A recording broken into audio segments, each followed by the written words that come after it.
I was jorked. I mean, wait. Jorking it. Hey, yo, you got I jorkle? was Jorking it. I was cranking my hog. Yeah. Master Chief, mind telling me what you're doing in that hangar? Sir, Sir. cranking my hog. Is he cranking my hog? Not open. I don't think alright. Matt heard the Let me do joke my I was D&D going roll for. on here. I did not hear what you said. Good. What'd you say? Don't worry about it. Now I'm worried about it. What'd you say, fuckhead? I'll send it to you.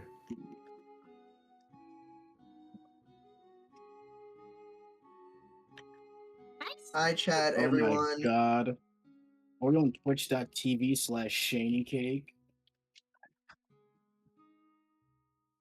Yo, remember to go to twitch.tv/ I don't know, I can't think of anyone. I was gonna say, like, a very controversial, as Mongol. Twitch.tv/shitass. Yeah.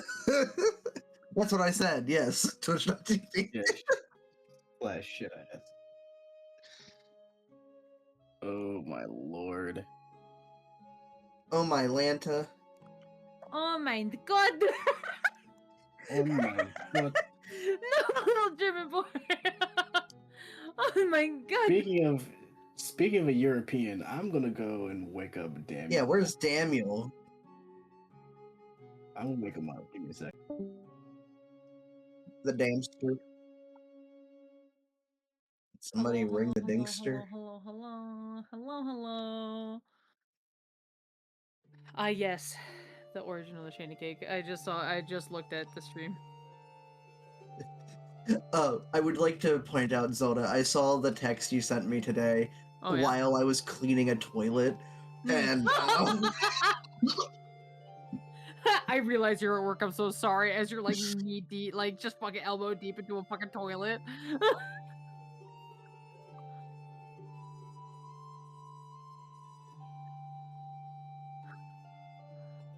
I was just like, oh fuck. I was like, I'm so sorry. No, I was sitting there like, so this is what it feels like, huh? Oh, to be employed. I also worked today, but I just got up sooner, so. We had a really cute puppy at our place today. It was a doodle of some type. Okay, well, As I Doodle lost some point 3, but that's personal to myself. No, I don't like doodles either. I think they're Okay, cool. homophobic. Doodle There's Bob. a really cute Oh, there we go. See if long-haired people can hear German me. Shepherd puppy that Because I'm came too in fucking today. dumb to put on my own fucking microphone. There you go. There we go. I'm too much of a fuck ass. Hang on. Here we go. Jello said that my mic sounds better, but does it actually sound better? It does. Oh. Marrow's so fucking Marrow's tall too big. that they're in the genders. Marrow, get out of the genders. You don't need more.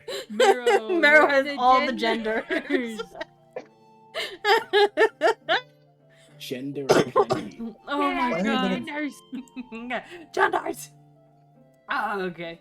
Oh my god, no, unfortunately. Oh, did I forget to turn those off? Of course I did, of course. Because, you know, live everyone, I forgot to turn shit off. Oh my god. Oh my god. I just opened up stream. Yeah, look how tall you are. The genders. You own Marrow's the taking genders now. all They the are genders. all yours. This is the greed they talk about in the Bible. Yeah. Maggie. I have to mute stream. Hold on, I can't. that was scary. I heard all of us twice. Yeah, why would you have the stream like volume on? Because I just used an old Twitch tab. Yeah, I forgot I gotta turn a lot of this shit off. That's again, like, you can prepare as much as you can, and then you forget shit, and it happens, and that's okay. I stay forgetting. That's the notes of a quality stream. Exactly. That's when you know it is the best one, for sure. Because of course, during the stream for D&D that we will be doing every Saturday at this time, we will be making sure that stuff is not there. That way, it does not need to worry. about interrupting anybody, because then it's gonna be blasting in my fucking ear. And I won't be able to hear shit, and I know for a fact, all you fuckasses, my trash cats, all my fucking litter of trash cats that we're calling ourselves now, they're fucking trash cats. All of you, we're gonna have an extremely emotional moment, and then one of you is either gonna play the dicks, the eyebrow raise, the gambare, or you're all gonna do the fucking fart. I know it. Or there's gonna be the shut the hell up. I'm staring at you, Gabe. I'm staring at you so goddamn hard right now. Do you wanna know who else would? Me. You would. You fucking would! Yeah. My twin. I would. God I'd be damn. like, Under "Ooh, we're zero about to pressure, by cry, the way." Guess what? Completely here. Marrow, you don't get that anymore, alright? I take away your God. gender. Oh my god! No, Yeah. but I have none. Your greed sickens us. The But I don't have any genders. the occasional Andromeda dying in the fucking background. The occasional. Does Andromeda? Do you plan on having them just like die? Do you have No, them, like, me die? coughing up a lung. Oh, okay. My god. Let me just get my dice tower. There you go, get your dice tower. I had to get all my dice all there in the little categories and stuff. And because I'm DMing, I'm not doing my rollies because I don't want to fuck you guys over Yeah, this early. guys, guess well. what? Good news. I grabbed Shiny a red button. dice, rolled it. First one, it's an 8. We're gonna do great. You're gonna do so amazing We got tonight. it, gang. I got a nat 1. Oh my god, wait, hold up now. Hold up. I did too. Hold up now. I just Alright. rolled a nat 1 as Let me well let right me now. show you That's how hilarious. it's done. We're How gonna it's do done, great. done. I got a nat 20. Thank It's you. a nat There you 20. go. Sit down. Sit down. And to show you how it's done. Alright, I gotta hold up the Done, DM stick. done. I'm holding the DM stick right now, alright? Ah, okay. DM It's a stick. It's a stick, and it's a very important thing because Rainbow Dogma, aka my amazing artist friend Steph, has now subscribed for 69 months. This is a 69-month streak 69 she has. months. 69 months. 69 months? Let's 629. fucking go. 69. That's better than any Nice. 6-7 I've ever Hey, done. We have yo. a hype train. Oh my Going god, on. what the Well, fuck is almost. happening? I come back for all of us to play D&D and all this shit happens. You guys, I love you. all. But we're gonna be doing session 01, aka session 1.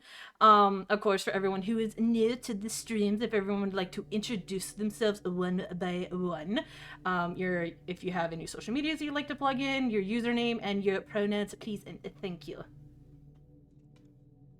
Who's going first? Everyone go at once. Everybody, you know what? Hi. Alright.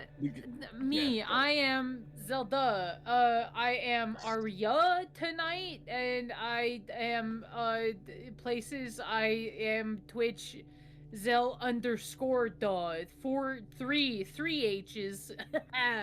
Flawless introduction. Nice to meet you all. Did you forget your own fucking Yep. your own Twitch handle? Sure fucking did, buddy. It's fine. It's fine. And, It's all I good. guess I'll go. and I Zelda, guess I'll your go pronouns. Zelda Pronouns. pronouns. Oh, yeah, I, your pronouns. she, they. Thank For you. myself, Aria. She, her. Jello, you are next. Exactly. Alright. Hello, it is I, Jello the Green Slime, this side of Twitch. You can find me at twitch.tv/Jello the Green. Also, like, Jello the Green on Twitter, because I'm not saying that stupid ass name. But yeah, pronouns for myself. Go for he, they, and I'll be playing North, and their pronouns are they, them. Wonderful Matty. That's me. Hi. I'm Matt or Corby. You'll hear me go by both. But I am playing Andromeda. My personal pronouns are he, they, and Andromeda's are she, her. Oh, and I don't use socials like that. Matty's a rebel like that. Yeah. And then we have the tallest for last. Oh, yes. Good day. I'm Dan. My contact information is at PayPal, Damn is 4.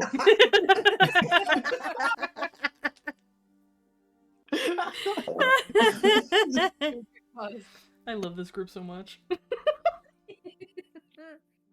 As for my pronouns, why don't you come and find out? Bro got the FAFO. As for Marrow, it's on screen. There you go. That's all from me, gents. Damn, you're expecting people to use basic reading comprehension. What are you, a JJK fan? With my community, I hope so. I have high standards for this chat, okay? I can see it. I can see that. I can see that. Oh my god. She's chat we're talking about. Well, you know what? Shaney's chat is One Piece fans, not JJK fans, so it's fine. It's good. You mean not Dragon Ball fans? Actually, never mind. They might as well be the same. One Piece fans. I love my One Piece fan community. I love them so much. Love my babies. And I am your dungeon opossum, your dungeon marsupial. I am the one and only ShaneyCake. My pronouns are she, they, and I will be playing so many fucking NPCs tonight. Jesus fuck. Yeah. It's gonna be fun. It's gonna be good times.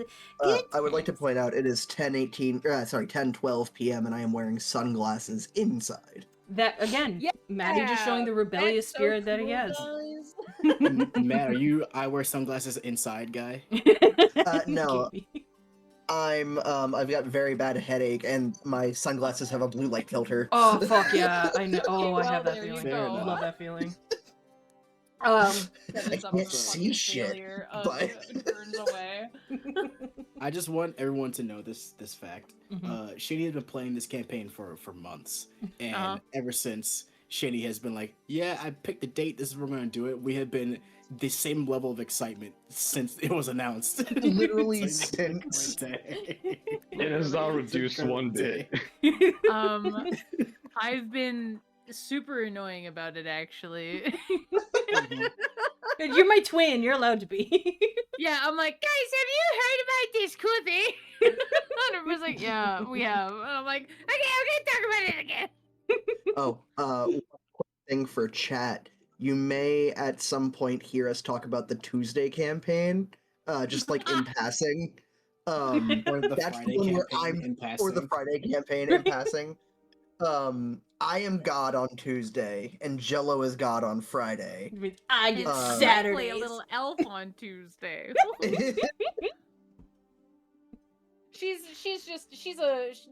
fine. She's a okay. little fella. She's all right. You know. She's alright. She's doing Yeah, great. Lime's okay. It's fine. Don't worry about it. It's all right. She's doing great now. Yes, like Taco She Tuesday. will continue to, Matt. Yeah, How long will that last? Shut up. One day. I'm still in my work clothes. Okay. Well, go change into your work clothes. We're out of your work clothes. Jesus fuck. Well, Get your PJs that's the neat part. I can keep my headphones on and still talk to you guys while I get changed. Exactly. and by the way, Crazy. I drew Aria myself. We Everybody. did. Yes. Yeah, we did, It's mate. wonderful. I wanted Hold to your clothes. commission her for art, but she was like, no. Well, yeah, I don't know. I'm like, I don't feel comfortable charging my friends for my art right now. Alrighty, so before we begin tonight's session, I'm just, of course, giving chat the heads up that, of course, I am multitasking like a motherfucker, like a chameleon on fucking speed with all the shit that I have open. So we'll have this just chatting section for, like, you know, the first little bit of session, if we have anyone who's running late or anything like that, or, you know, just try to get what we can out before session starts. But after that point is said and done, I will be changing the status, kind of. I'll be changing course for us to be playing D&D, and then chat will be on emote only, just so, of course, we have that info, just so a chat is aware of that, and of course that is something I will remind chat every session. Just to help with my concentration. I appreciate the team, the players also being in the chat and looking out for things, but we will be having that move to emote only, just so that's one less stress and anxiety thing for me to go through. So anybody has anything that's not fucking rude to say, you can say it now, I swear to God. Or I'm changing it to emote only. Like, and then tell see the me I'm possums. crazy. Save the world. My final message. What button? Matty, not Matty, fuck. You messaged and then I saw Gaby's. Because both of yours are purple on my screen. What button are you talking about, Gaby? Wait, I have a very important thing to send into the message. Hang on.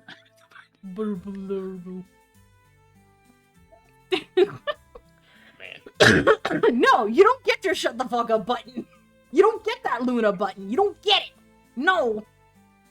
That's what I'm gonna be streaming and doing all that again. That's when you can harass me. Yes, the red rat. Thank you. Yeah. Yeah, let me harass Shaney. Night, Jimmy. Thank you so much. I can't even write in chat because I can't verify my account. Oh my god. You can't verify your account. Matt's dancing in chat. It's not letting me. No, I'm the mother of this. You don't get your button. That's what this happens Yeah, with. also, considering that 2 of your players are also mods in your chat, it's Yeah. good to also switch that up. Yes. So Then we also don't have to be like, what's going on? Yeah, exactly. So it's just a lot less crazy and stressful things, and it's also something that I did notice with certain people who also certain groups and channels that do D&D, that they have also switched that as well to make it a lot easier. You get one last message, Gaby, and then I'm changing it. Only because I love you. You get what you talk about the button. Swear to God. I'm gonna be timed up for like 5 minutes, I swear to God. For watching you. It is just Fucking watching. Save the world. My final message. Final message. What I also want to make sure is volume okay? Like, everyone can hear players okay, music's okay, everyone can hear me okay? Well, I unfortunately am diagnosed with the deaf, so I can't tell. No, you're fine. Yeah, Matt's got the deaf. Got the diffin. You're all good. I'm just checking here. Have all that there. I unmuted the stream and it sounded good to me. Okay. Yeah, same. I did that, but of course Dan's bitch ass wasn't talking, so. Yeah, neither was I though. Yeah. Until right now. I was trying to listen. For it, and then like once we started talking, everyone started talking in VC. I was like, oh, wonderful. Like, just my luck. Quick, put it in emote only. Put it in emote only, so Gabe can't like respond to me correcting them. Yeah, there we go. Yes! Done. Love you, Gabe. GG gang, we got him. Ladies and gentlemen, we got him. Oh my god, and see, you had your last one. Texas are a scam created by the Shadow Government. See? That was your last one. That's what you get. See? Oh god damn it, I forgot he's a mod. Damn it. It's Shit! a mod. You can still talk, but shush. Shush. Alrighty, all. Okay. Okay. We are now going to be beginning the introductions, and I'm going to roll my d4 to see who goes first. Ooh, okay. Oh, no. And I'm looking at the order, and Marrow gets to go first, so I am taking Marrow with me. You're coming with me into the hole. You ain't. Oh, Get in no, the hole. The hole. Get in the hole, hole filler. Hello. Did you just kidnap me? I did. You're now in the hole. Oh no. You're now in the hole. Alrighty. So we are just going to work on this. Marrow. It's our... Guten Tag. Guten Morgen, my friend. We are now... hang on. This music. Do I want this? What mood am I going for right now? You know what? Yes. This is the mood. Alright.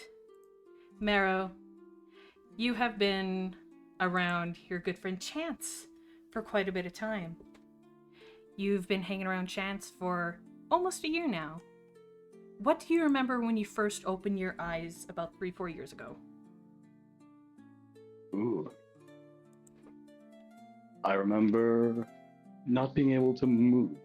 I remember being surrounded by lots and lots of unnecessary flesh. I remember not being satisfied with that predicament. And so I naturally adapted to that and chose to hone this shell so that it could function how I please. Mm-hmm.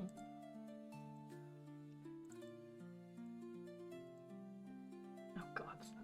I'm trying to work on this. Perfect. Alrighty. And throughout those travels, while you were going around scavenging, trying to find out exactly where this body came from, how you came to be, you ran into someone very interesting that night. You ran into Chance, who is a drow gentleman. Chance has been your friend and companion for almost a year now, as mentioned. Chance is a very quiet individual. He does his job, he patrols the night. He looks to you for any assistance that he might need in any kind of strife. He has been a guide to you as a way of being able to help you understand how you may be feeling and also trying to find your place in this very strange world of Path of the Pantheons.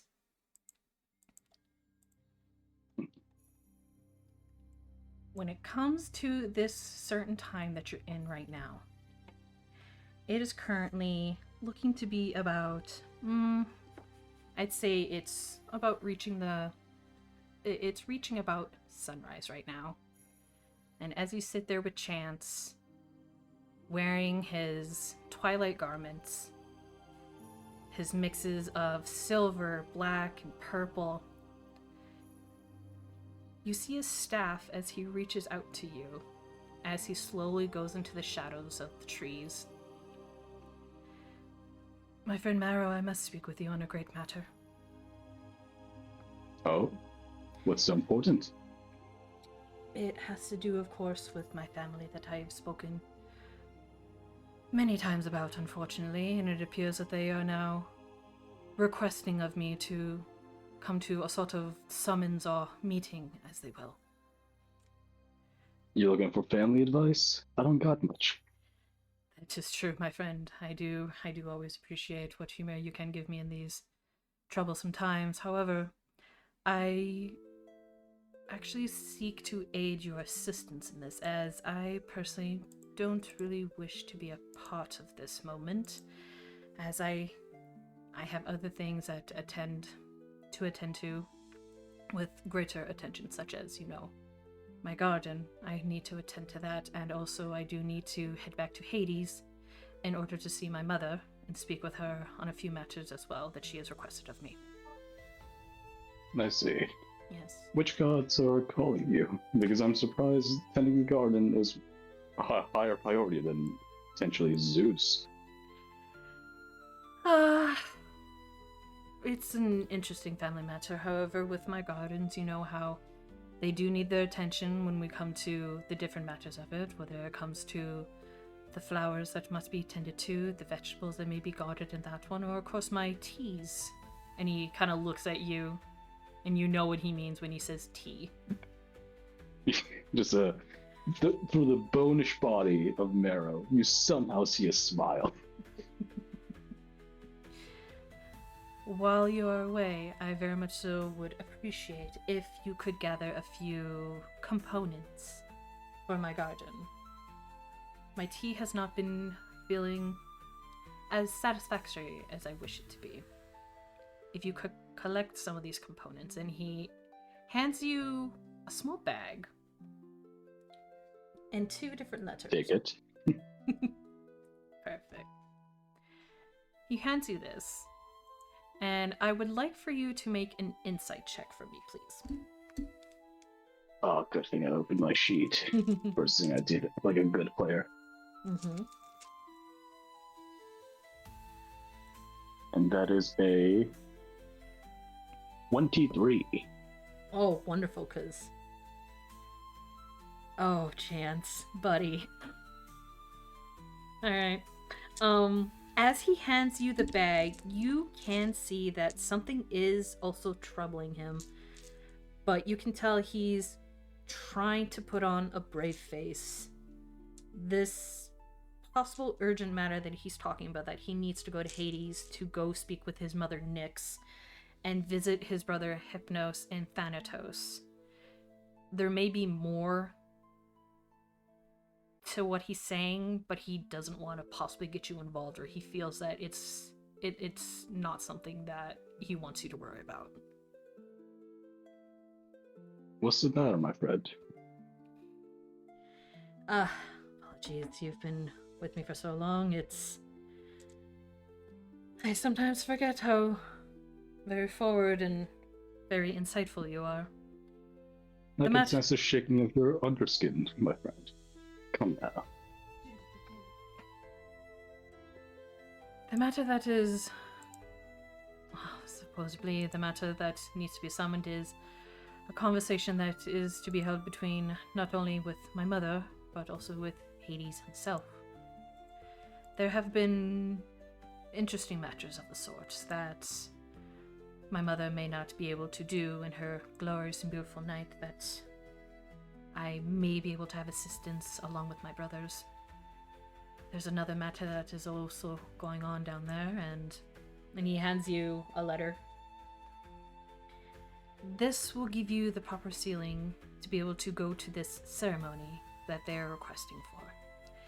It is not of my choosing to go, but I'm able to elevate my own personal matters by tending to my garden, and also, of course, my mother's authority outweighs even Zeus himself. Some of the perks, as you will. But I do not wish Marrow to... seems surprised by that. My mother is of great beauty, great power, and great mystery. And that is definitely something that Zeus himself learns to fear, and learned to fear. The matter in which that they require of me does require also of Lord Hades himself and Lady Persephone. My brothers have been able to assist in matters, but however, I am now also been requested. But I was also informed that I should be attending this summoning, as it is requested as per Queen Lady, and he just kind of like, so you can tell that he slightly rolls his eyes while saying her name, Hera. Mm-hmm. We have spoken on matters of how that extended family matters are, but given the option and the friendship that I have with you, I would greatly appreciate it if you went in my stead. Well, I can't deny such an offer. Meeting the gods, being asked to take my friend's place, another god. Well, it's an honor, quite frankly. He nods a little bit, and I always appreciate your honesty, my friend. When it comes to the matter of where you need to go, as of course you know that it also is Artemis's time with her festivals. Oh, yes. I'm looking forward to those. Yes, it is a great time for her to be celebrating. But unfortunately, of course, this also comes at her own time, which I will admit there are times that I do not pity, but sympathize with her, having siblings of greater matter and much louder appearances and perspectives on things. I would request for you to be heading over to a very small town that's very close to Mount Olympus, where of course you will, as mentioned, you will present this letter. You will be meeting a guide in the town of Latahoro. Latahoro. Latahoro. It is there. It is one of the closest towns to Mount Olympus, and it, of course, is celebrating Lady Artemis's festival. Come the spring, and Lady Demeter is also now being able to join with her daughter once more with Lady Persephone. I suspect that this also might be the reason as to why Lord Hades and my mother request for me and my assistance down in Hades. Which I do have a few gardens down there as well. It has been some time since I have visited them, so it would be nice to also visit and be able to do that. Oh, what are those gardens like? Very interesting varieties depending on the location of which you wish to visit them. Some of the flowers are... You treat me too nicely. You are one of the few. Now, I do ask of you, my friend, when you do go, please ensure that you meet up with a guide. She is a very helpful guide, one that you have not met, one that some people may not be fully aware of her presence, but she is very much so at most times, at many times, at the beck and call for Lady Hera. She is a being of pure light and rainbow, and she will be guiding you to where you must go for this summoning. Is she of divine nature? She is indeed, my friend. You will be meeting with the goddess herself, Iris, the goddess of rainbows. Well, so far, every god I've met has been very very, what's the goddamn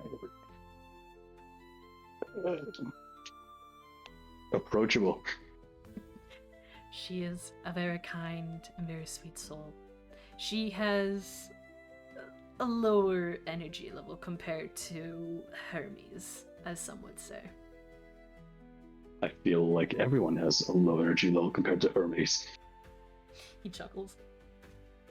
This is very true, my friend, and I am interested in the day that you're able to meet him, because if I'm brutally honest with you, the moment that he starts talking, it all becomes a blur, and I don't catch a single word.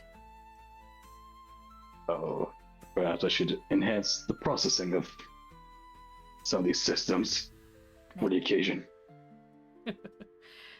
Indeed. And I would also like for you to make a nature check for me, please. I would love to. Thank you. Oh no. Oh, never mind. I'm the goat. Nat 20, but I have a -1, so 19. Wonderful.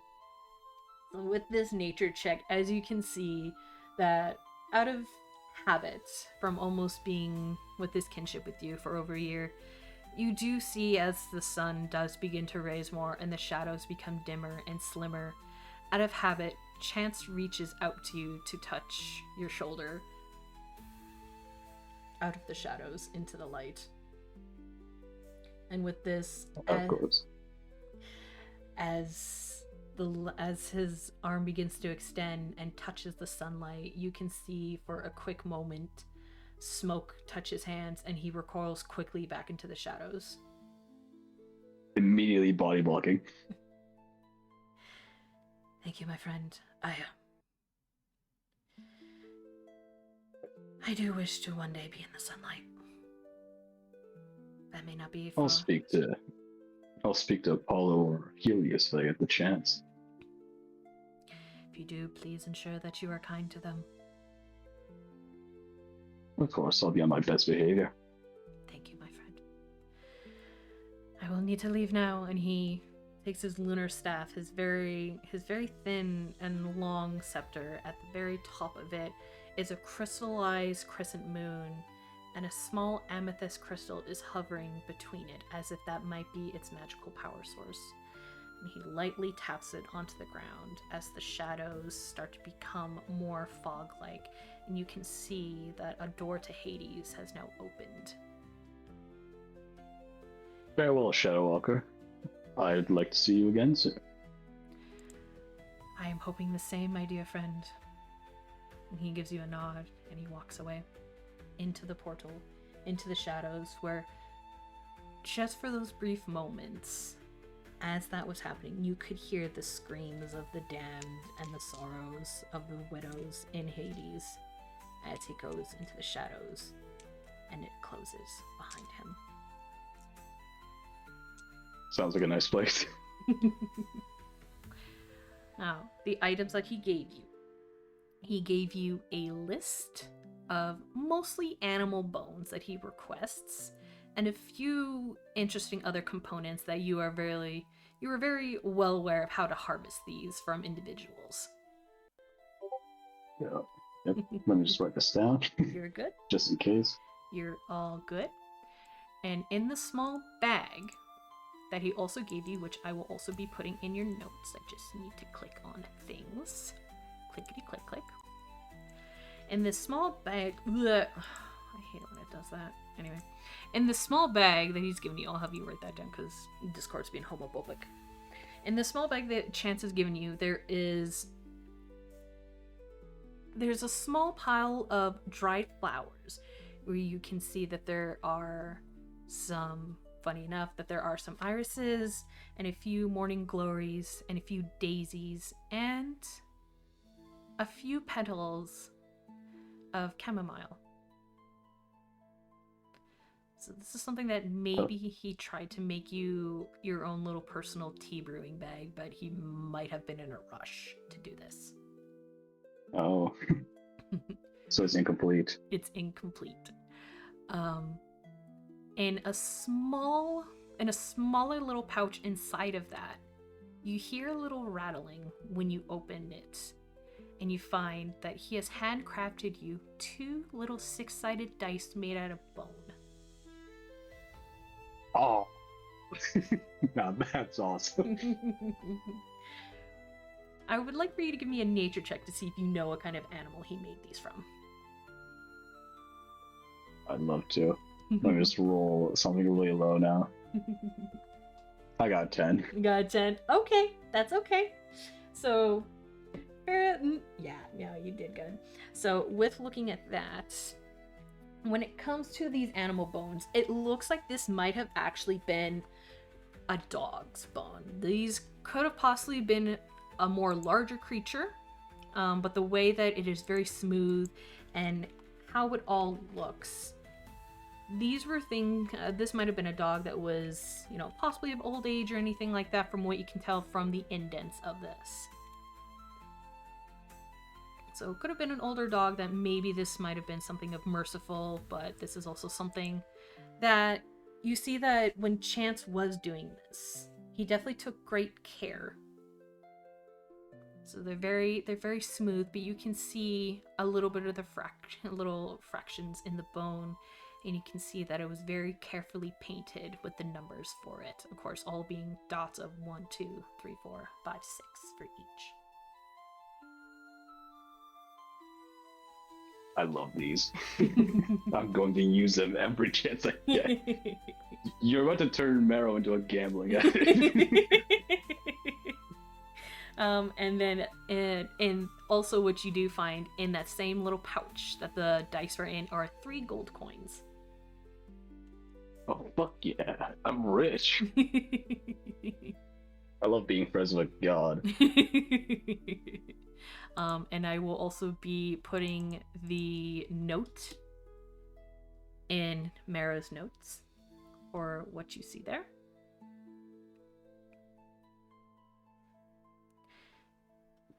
So there is that. Alrighty. I am now going to roll another dice, and I'm going to see. So Marrow, with that, as the door to Hades closes, and you examine the bag that he left you, seeing the incomplete tea that he's made, the bone dice, the 3 gold, you do, in the corner of your eye, as the door of Hades closes, as the sun begins to rise, you do see a rainbow appear in the sky. And it looks like it's a path going to this little town. And you can choose to follow it. I can't wait to meet a leprechaun. And you can choose to follow it, or if you want, you can also choose to just kind of take a moment if you need to, or do what you need to do, unless you want to follow the rainbow. I'm following the rainbow. Let's get to work. We can't disappoint Chance. Awesome. Alrighty, and now you're on your way there, and now I'm gonna roll my d4 and see who we're pulling in. Alright, it is another person's turn. Alright, so now you're gonna go, what?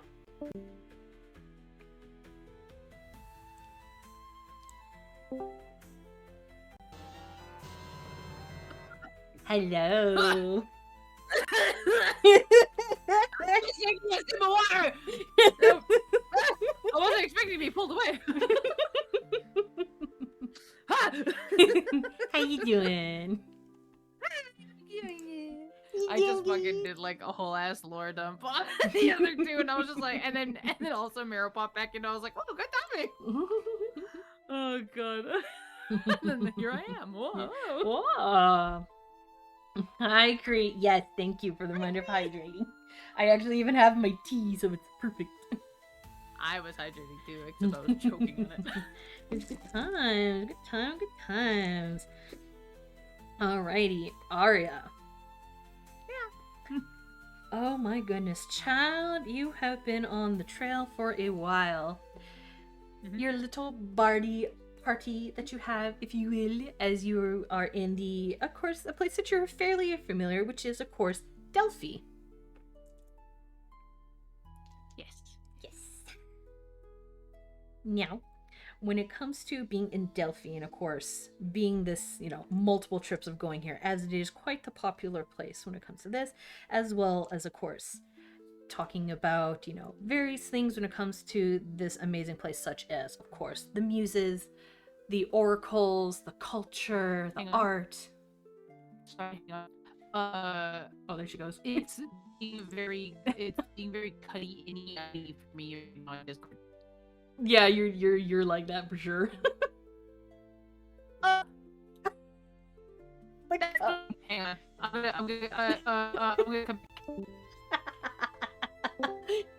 She turned into a transformer.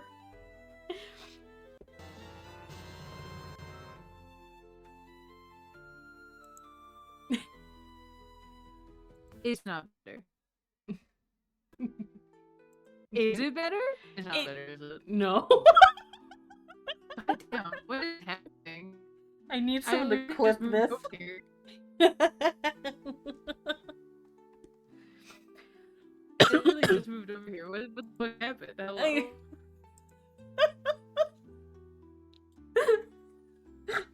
I'm not even doing anything. I have nothing open. Okay, hang on, I'm gonna try and leave and then I'll come back. Maybe it's Okay. me.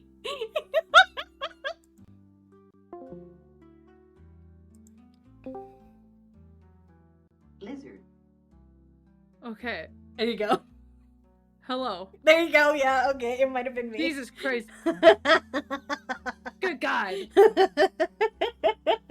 Aria backstory. We're in the back rooms. We're in the getting back drowned. rooms.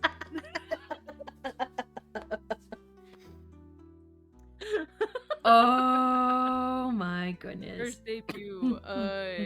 Already dying. Oh my goodness.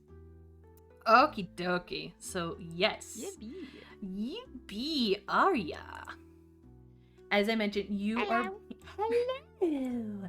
You are back in basically your kind of your hometown. You're back in Delphi, where of course, being a bard, you are a devotee, a worshiper, if you will, of Apollo.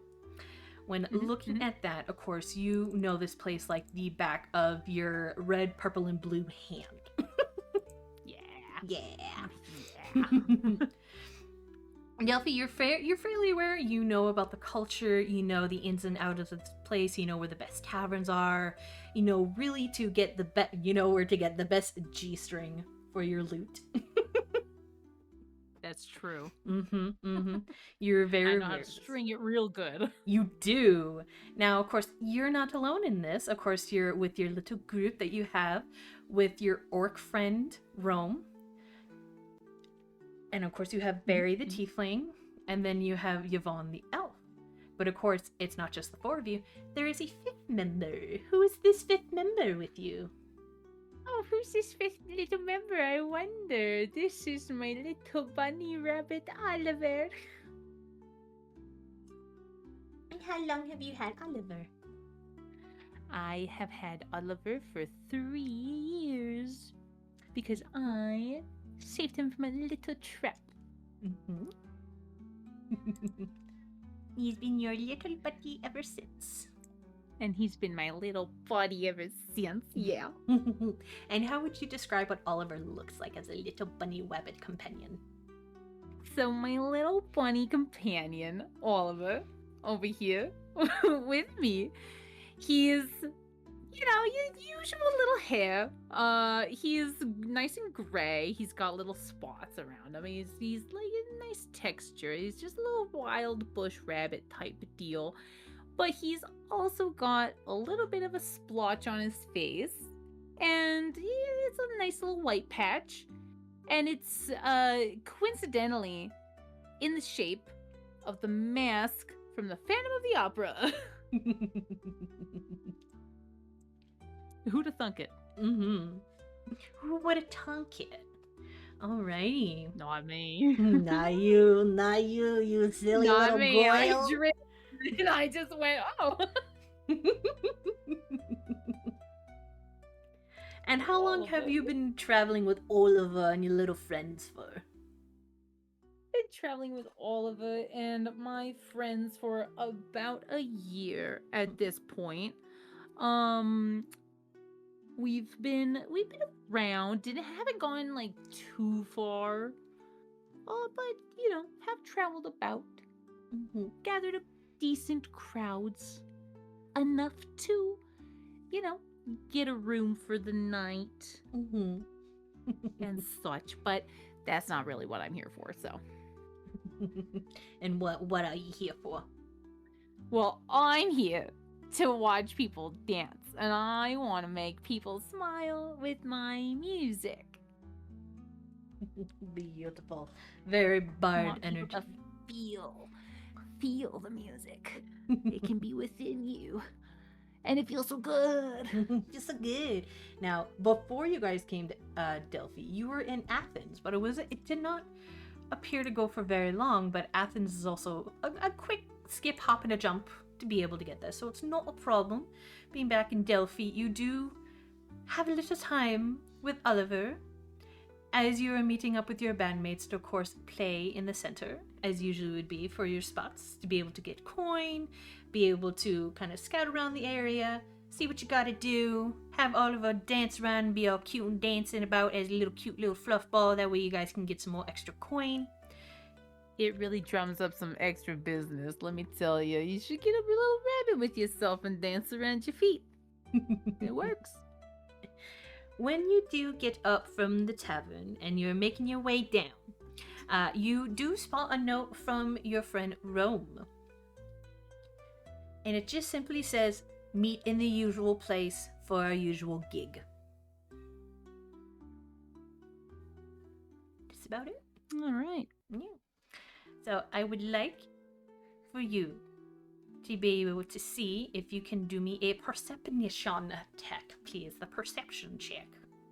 A perception? A perception check while you are still in the inn that you were staying at, being able to just, you know, you got up, you saw the note, you're like, well, fuck.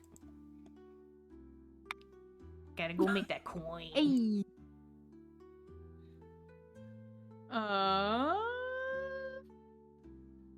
19. Cool.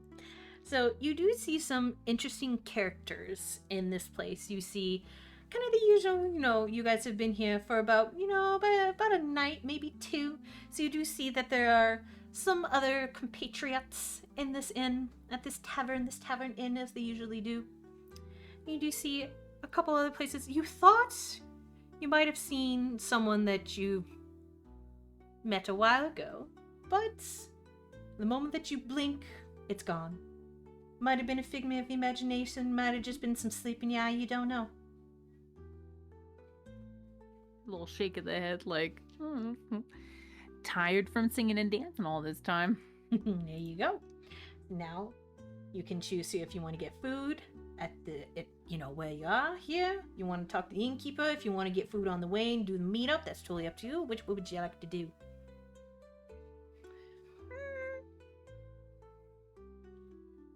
I think I'm gonna go get some food for the way over there, because I mean, it's a bit of a jaunt. By the time I get there, the food will be done. It'll be good. I'll have time to digest and then start my singing and dancing again. Oh, good. So yeah, you can do that. You can gather your things and go to your usual spot. You head over there. You spot on the way, of course, the inn is not too far where town center is, looking at all that. Of course, the giant stone, as everyone is aware when it comes to Delphi. When you're looking at all that, of course, you see the usual people singing and chanting about Lord Apollo, looking into all these other gods in here. But of course, in Delphi, Apollo he's kind of the big cheese, that's kind of what he does. This is things, Apollo, eh? Yeah, he's pretty cool. He's pretty cool. He's a pretty cool, fabulous guy. He's pretty, he knows how to carry a tune. I say he's doing pretty good. You do spot a couple statues, of course, not only for him, but of course to his father, Zeus. You do see that there are, of course, his usual offerings that you see there, both for Apollo and for Zeus. You do see, of course, that there are an array of different flowers. You do also see that there appears to also be some fresh beef, some fresh slabs of beef also that are there with the town hearth to be able to do that as also a gift to Lady Hestia. As you're looking around, you do see that there are also a few gold coins that are also left in front of these statues. And in front of Apollo's, there are actually some instruments that were also left, along with a few herbal and medicinal herbs that are there. Being the god of the sun and medicine, art, many, many, many domains as he has. And of course, his father Zeus, with their tributes. I would like for you to make another perception check for me, please. Grab my red and blue dice. It's a liquid core.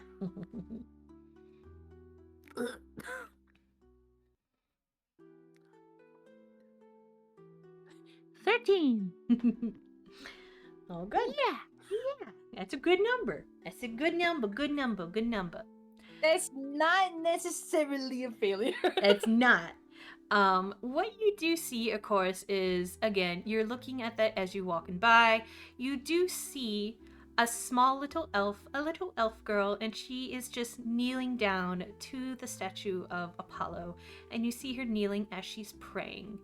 And you can't quite make the words, but you do see the words, "Please let me see the muses tonight." So she is praying to Lord Apollo for the muses, for their music. As you are well aware, you are quite the fan of the muses yourself, of the 9 sisters. Mm-hmm. They are understandable. They're amazing. And you can see that this little elf girl, she does actually have her hair nicely braided. This is maybe something that her mother did for her. She has a little bit of flowers in her, but her dress is still maybe not the best, but you can see this is probably the best that they could do. And she gives you a moment where you think back of when you were a little girl, wanting to see the muses and all the music and joy and laughter that they brought to you. Aria's gonna pull out her little lyre so then she can do a little song in hopes to strengthen the prayer that the little girl is trying to say to Apollo, because this is her way of showing her respect to Apollo. Okay. So if you can roll me a performance, please.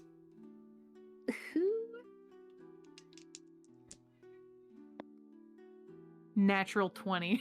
Beautiful. Wow, just I like think a he heard bullet. So I can feel it. you can feel his presence in the air. Oh. Feel Apollo all around you. Feel the sun that he brings down along with Lord Helios. Feel that sun. When you pluck the strings off of your lute, doing all that with your lute and your lyre and all the musical instruments that you've played before. Oh my god. You feel already the warmth of the sun, and as if Apollo himself has reached out to you to hear this prayer. And you swear for a moment, as you're playing, you get the sensation of warmth and guidance and maybe a little bit of sass. You feel a little bit of tinglies on the tips of your fingers as you're playing, as if he's also guiding and playing with you for that moment.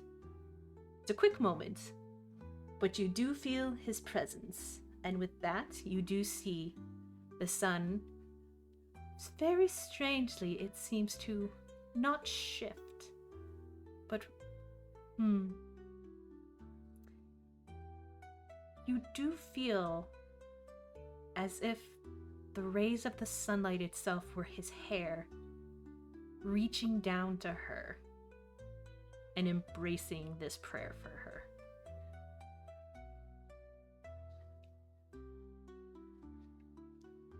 And she opens her eyes and she looks at this statue and she gives herself a hug, as if Apollo himself was there hugging her.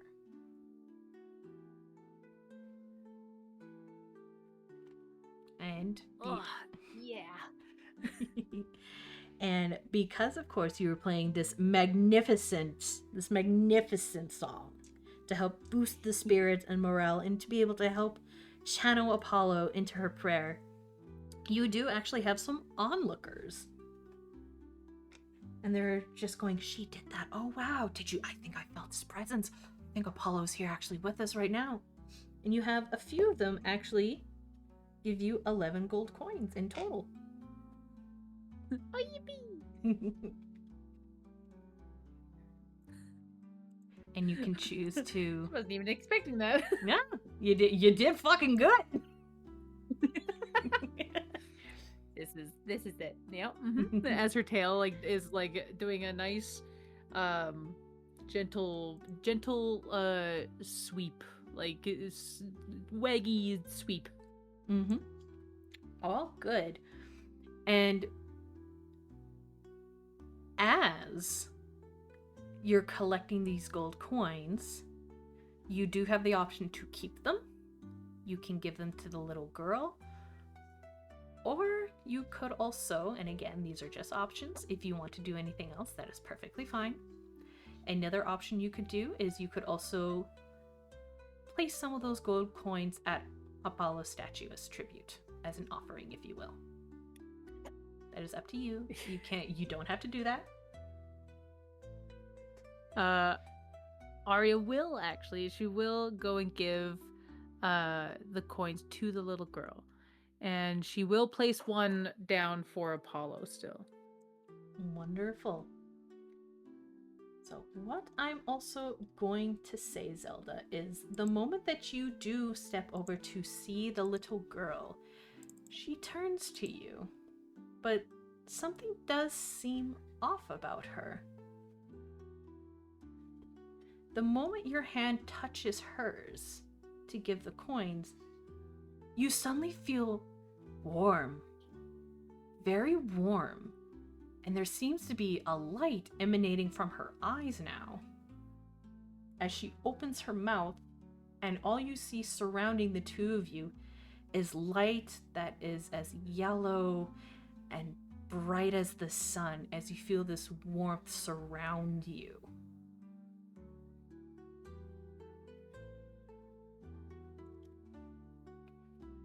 And she's gonna have a moment and look at the little girl and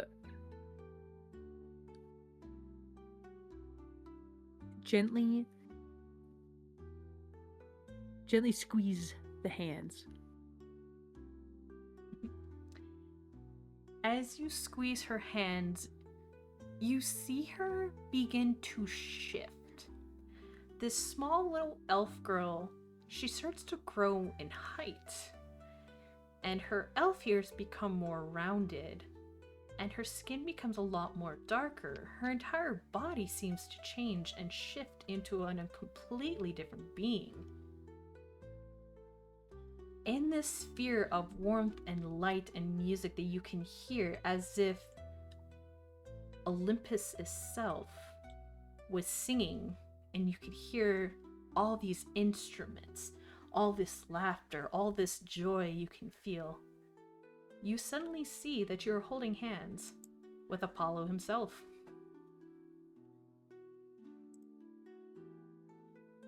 Well, hello. Aria's gonna be Aria's a little speechless at the moment, you know? Just lets out a sigh and you just see him run his fingers through his golden blonde hair. Oh, my father, it's been a while since I've had to do this. Oh. You're quite an interesting little one, aren't you? Oh my goodness. Hi. It's nice to meet you, you know. Oh, believe me, it's always nice to meet me. I know who I am. Now, who are you? Well, I'm Aria. I'm a huge fan of your work. Of course, I mean, look at you. You're glowing, really. Indeed. Now, of course, I do always enjoy talking about me, so I do very much so have an interesting question, of course, on top of who you are, which, thank you. Some people are, again, as I understand, in my presence, speechless. I'm just that amazing. I'm as radiant and as brilliant as the sun. Oh, wait, that's still me. Now, you are quite an interesting little one. You play music, and it's very interesting. You have your little companion here, and you just see Oliver just in his little rabbit terror, just staring up like this is the face of a god. And he's like, Ears pinned right down to like the back. down, just clinging onto your leg. This little rabbit doesn't know what the fuck is happening. Aria will reach down and pick him up. It's okay. It's okay. It's Apollo. He's our friend. He looks to be one of my sister's creatures. Understandable. He's really quite sweet. Oh, she does have her moments too, but I digress. Now, of course, I'm a very busy god. I do have a few things, and you and your song I find to be quite interesting. And you see, he starts beginning to float. And he's just kind of like floating around, and he begins in a more of a laying down manner, like you would see in a teenage girl movie where she's laying on her bed and kicking her feet in the air. Now, I am a very busy man. Now, your music, thank you. And he just kind of like tickles his feet a little bit. Now, I'm a very busy one. Now, I also am very intrigued, and I'd like to see what kind of story you would be able to have already with such beautiful music. As of course, I'm always... It's me. I'm my biggest fan. Who am I talking about? As you should be. As I should be. Yes, okay. I don't have to smite you. I like you. No, stop. I shan't. But I will at this time. However... Oh, you're just the best. I know. That's me. Now, to more of business matters, in a way of saying, and you kind of see that he sits right up a little, again. The beautiful sunset-looking cloths of the purples and pinks and oranges and light reds. Man's just fabulous. Now, I do need a favor from you, as I have done this for you and this little girl. Don't worry, she's not hurt. She's just in a sleep, as we could say. She's alright. She will not be harmed. Okay. She is fine.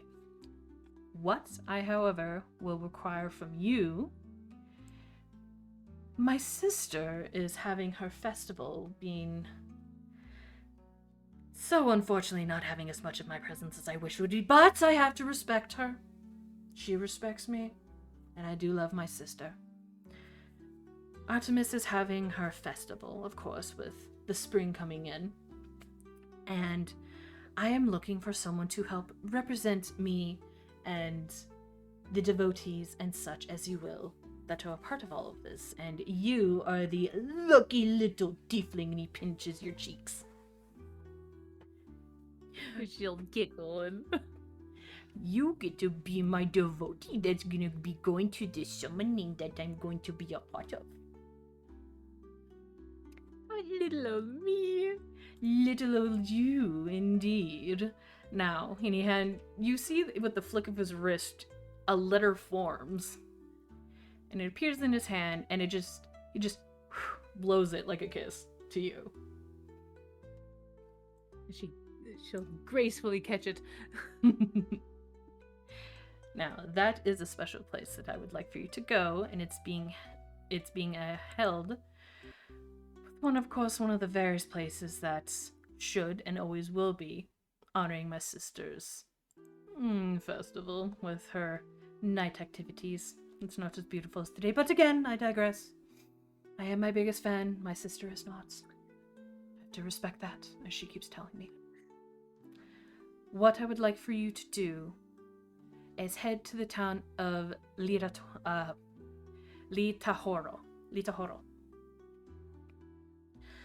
It is the closest town to Mount Olympus, Litahoro. This is where one of the many towns that are hosting these festivities for my sister, and, of course, her festival in celebration of her and doing all this. I would like for you to go there. Now, of course, I can't accompany you, and I unfortunately can't be your guide as I'm quite busy. This alone is taking quite a bit of my time.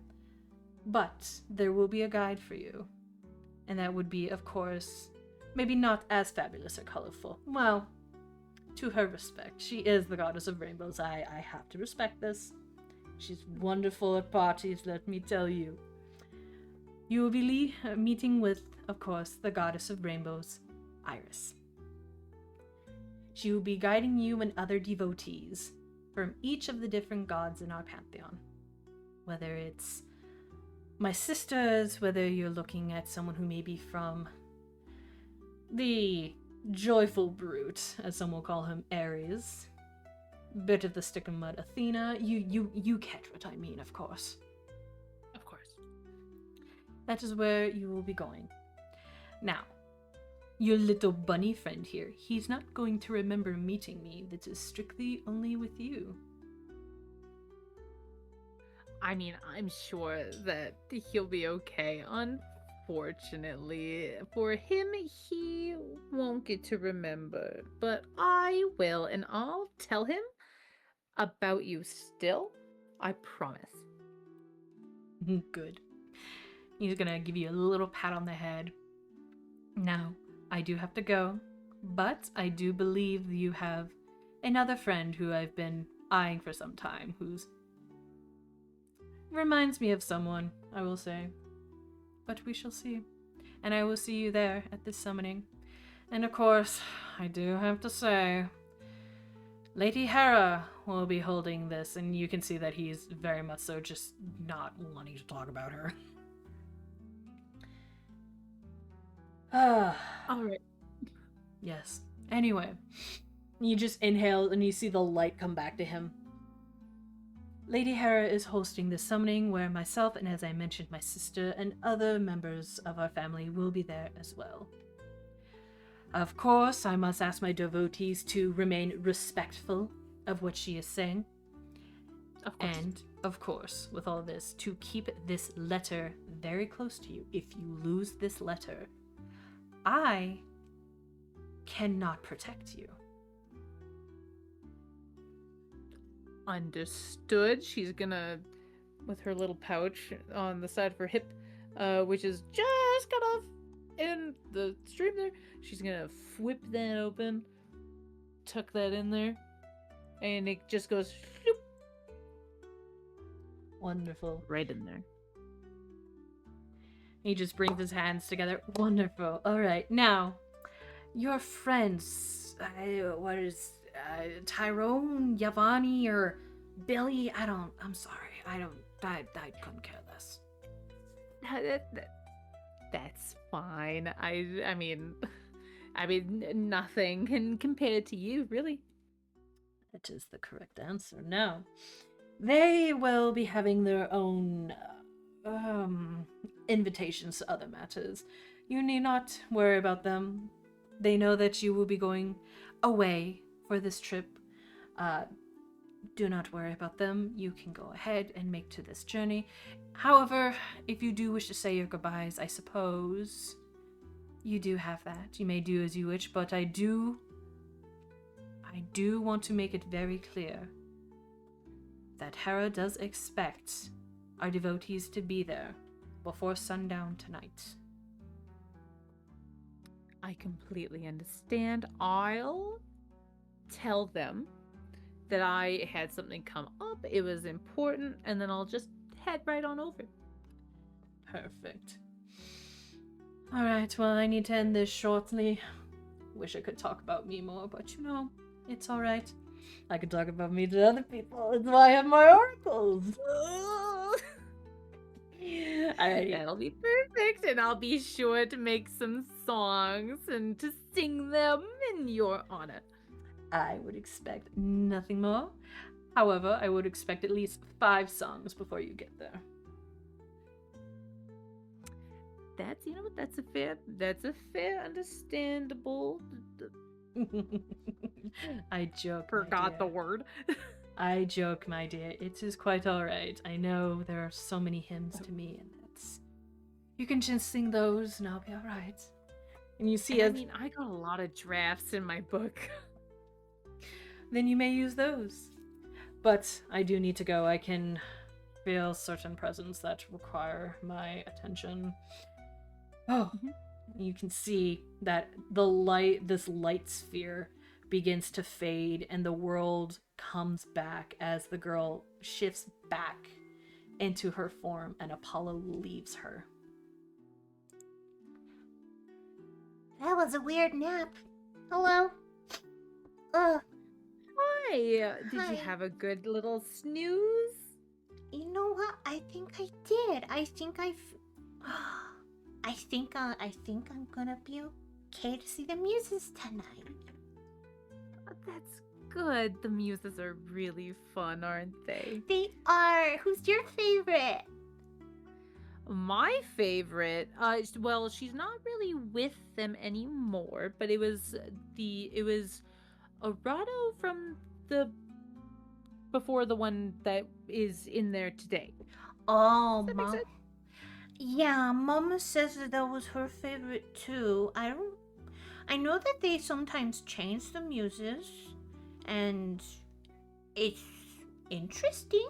But my favorite is Calliope. She's very pretty. Yeah, she is, isn't she? Yes. And they're so talented, and their songs are so catchy. They get stuck in my head for weeks. Yeah, but now I gotta go tell Mama, and thank you for the coins. And she puts a majority of them at Apollo's statue, and she only takes one with her. This is gonna help Mama, and then Mama can get the nice stuff, so I can have a nice dress for the muses tonight. Yes, that sounds like such a good plan. I hope you have a very good time. Yeah, what's your name? My name is Aria. What's your name? My name is... And she looks a little shy saying it. She's like having her circling her little feet. My name is Willow. Oh, it's nice to meet you, Willow. Do you want to meet my rabbit, Oliver? Yeah. And she's gonna present him off to the side, kind of thing. He's so He hops cute. up. Isn't he? He's such a sweetheart. You could pet him. I keep petting, and she just starts petting him, and Oliver just looks at you like, Mother, help, she's touching me, Mother. It's okay. Just a little bit. It's okay. You're fine. You're doing great, Oliver. I promise. I'll give you an extra carrot. Just stares at you and just like, better be a good one. It'll be the best carrot I've ever given you. I promise. She finishes petting him and runs off and waves you goodbye. Bye. Oh, what a sweetheart. Once all that's And done, Oh yeah, no, go ahead. She's gonna scoop up Oliver and give him a little kiss on the head. Rabbit kisses. Little rabbit kisses. She'll be Little like, rabbit I'm kisses. sorry I had her pet you so rough. She was just so cute and helpless. His little nose. Just like you were. Do you remember that? Just looks up at you, his Puts little it back nose down. twitching. It's like, don't give me that, dude. Give me that, mother. Don't you dare. Give me that attitude. We gotta go, okay? Let's go. And just follows you. And once you make it to meeting with your bandmates, with Rome, Yvonne, and Barry, you see already that they're already performing, and there already seems to be a fourth person with them. Aria's gonna like come up and just like stop and like make a face and squint. I would like for you to make me a history check. Oh, a history check. Ooh. Yeah. Okay. Oh my god, I have so many tabs.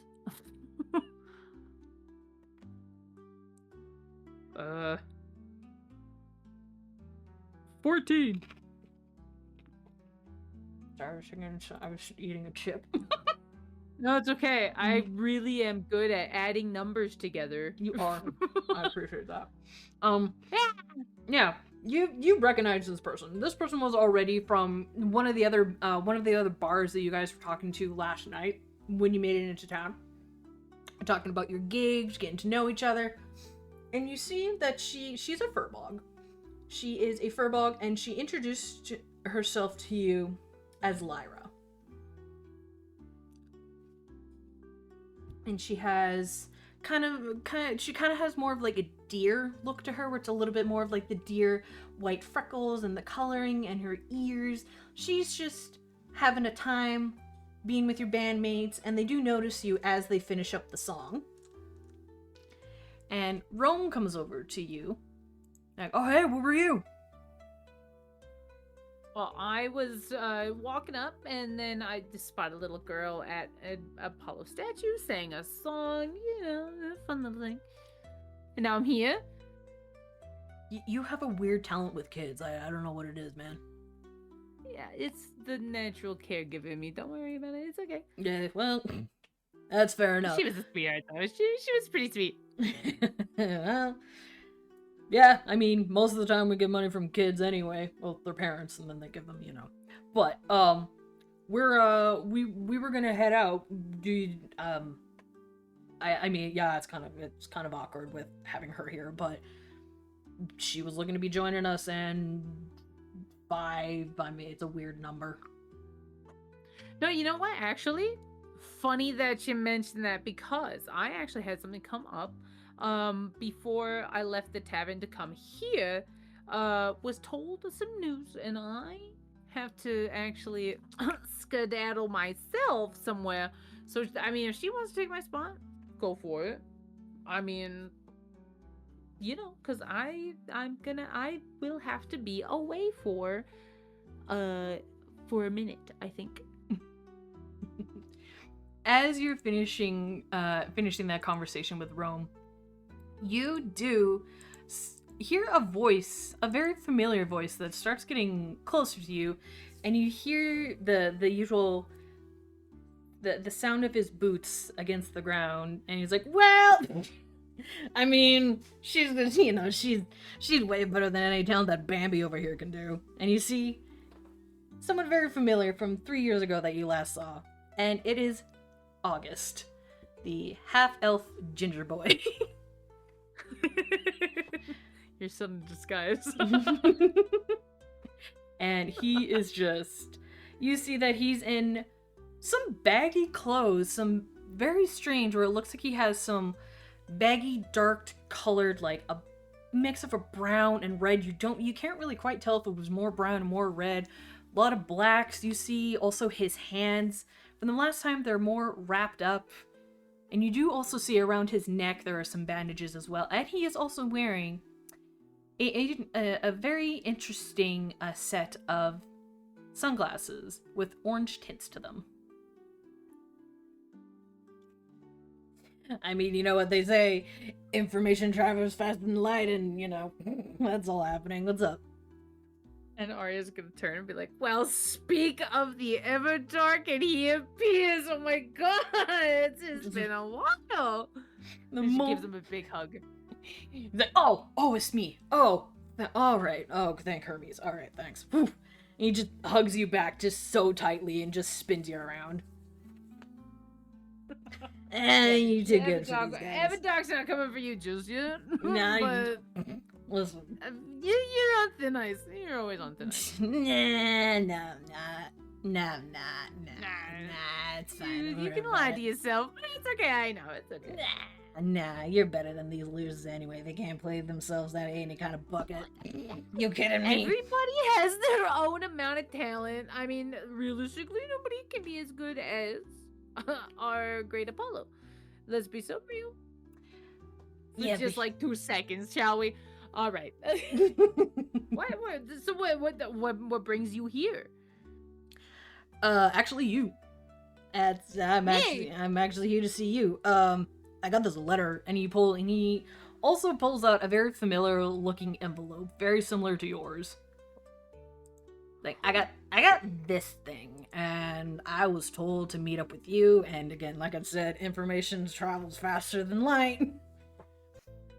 That's true, especially with you and whatever you got going on. I don't know. You never tell me anything, so.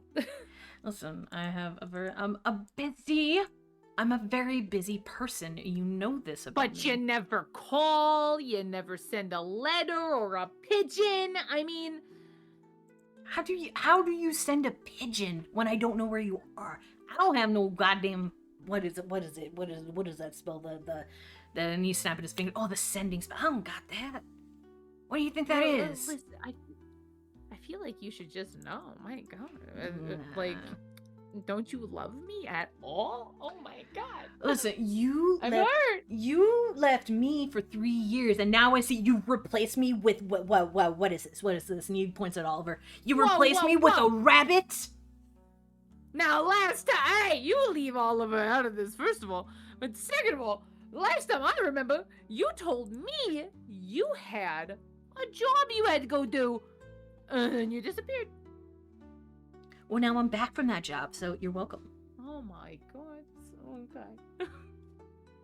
Anyway, well, we should.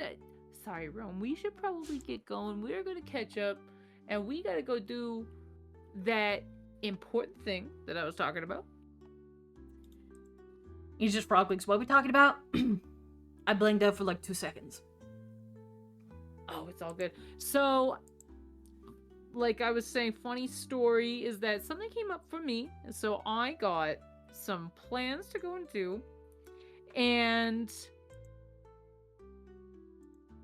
I wrote it down she's but got I a immediately forgot. And Lyra can have my spot for the moment, and you know, if I come back, maybe we can fit 5 people together. Who knows? Nah, you guys are better without her. and August just takes your hand and drags you away. Nah, it's fine. Okay. You don't need them. They suck anyway, like I said. Lyra, you're in for a lot of shit. She just kind of looks back and she's like... I'll be honest, I'm a little miffed that she kind of showed up and they didn't really tell me that, but look, hey, that's why I'm saying they're pieces of shit. Yeah, I've only met them a year ago. I mean, can you blame me? A year ago, and they're ready to replace you. Do you hear yourself talking? First of all, I mean, a year, they replaced you instantly. 3 years, you replaced me with a rabbit. I didn't replace you with a rabbit. His name is Oliver, by the way. You could at least respect that. He just stares at Oliver, and Oliver stares back at him. He's a good rabbit. Be nice. Rabbit stew. There's still room for my little brother. I don't like when you talk to me like that. I don't like it when you talk to me like that. Well, when you act like a little brother, I'm gonna talk to you like a little brother.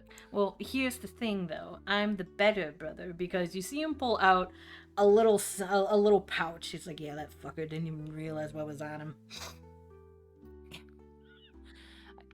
August, what? I said you can't just steal from people like that.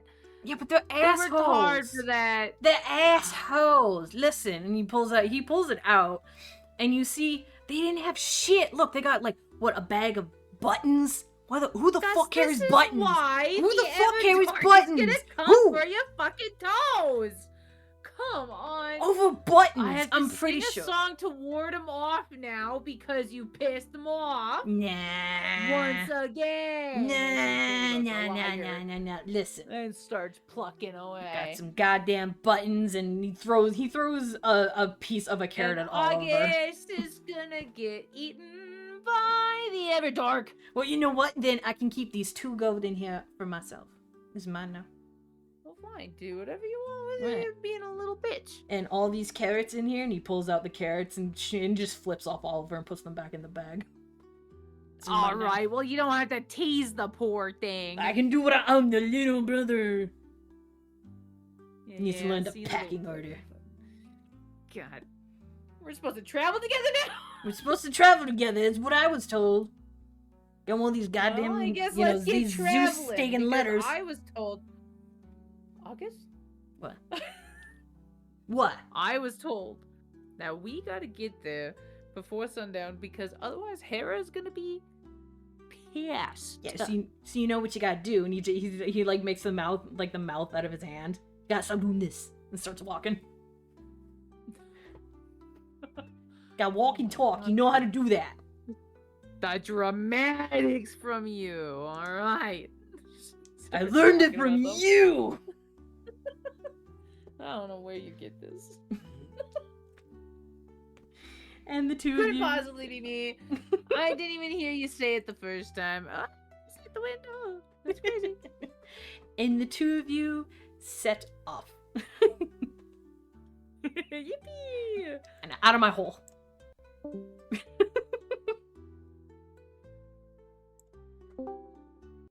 It was me. It's you now. It's your turn. I get to play with the outside. You get to play D&D. You get to play the game. I get to Dungeon the Dragon. You get to Dungeon the Dragon. I'm so happy for you. How you doing, Matty? How is you? My right nostril was clogged to hell and back, but other than that, I'm fucking fantastic. Wonderful. Yeah. Yeah. All I miss right. breathing. You felt. Fuck me. So felt. Oh my dear gods. All right. Now,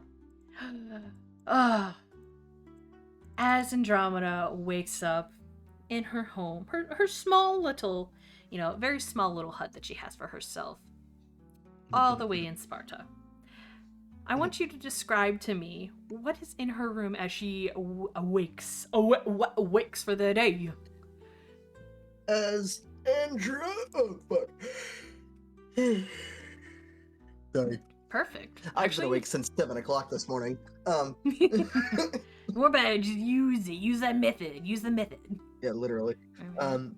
As Andromeda awakens and her arms reach up to wake the sleep from her eyes, they would move across the room that she has, simply decorated, nothing extravagant, nothing outlandish.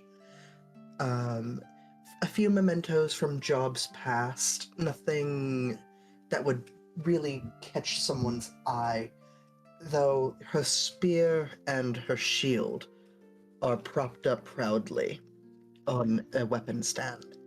And immediately, upon getting out of bed, she goes and grabs her spear. That thing does not leave her side. Wonderful. And for your spear, what is the significance about this spear? Well, it's a weapon. It's my weapon. and that's all I am, is my weapon. Okay. Wonderful. I have been nothing but a warrior from the moment that I could walk. So, I'll continue that until I can't walk. Okay. Very good. As you get up and you stretch and you get your spear and you ready yourself for your day, you, of course, head over to, get some breakfast, do what you need to do. Unless, of course, you suddenly have this inkling that you need to go to the guild.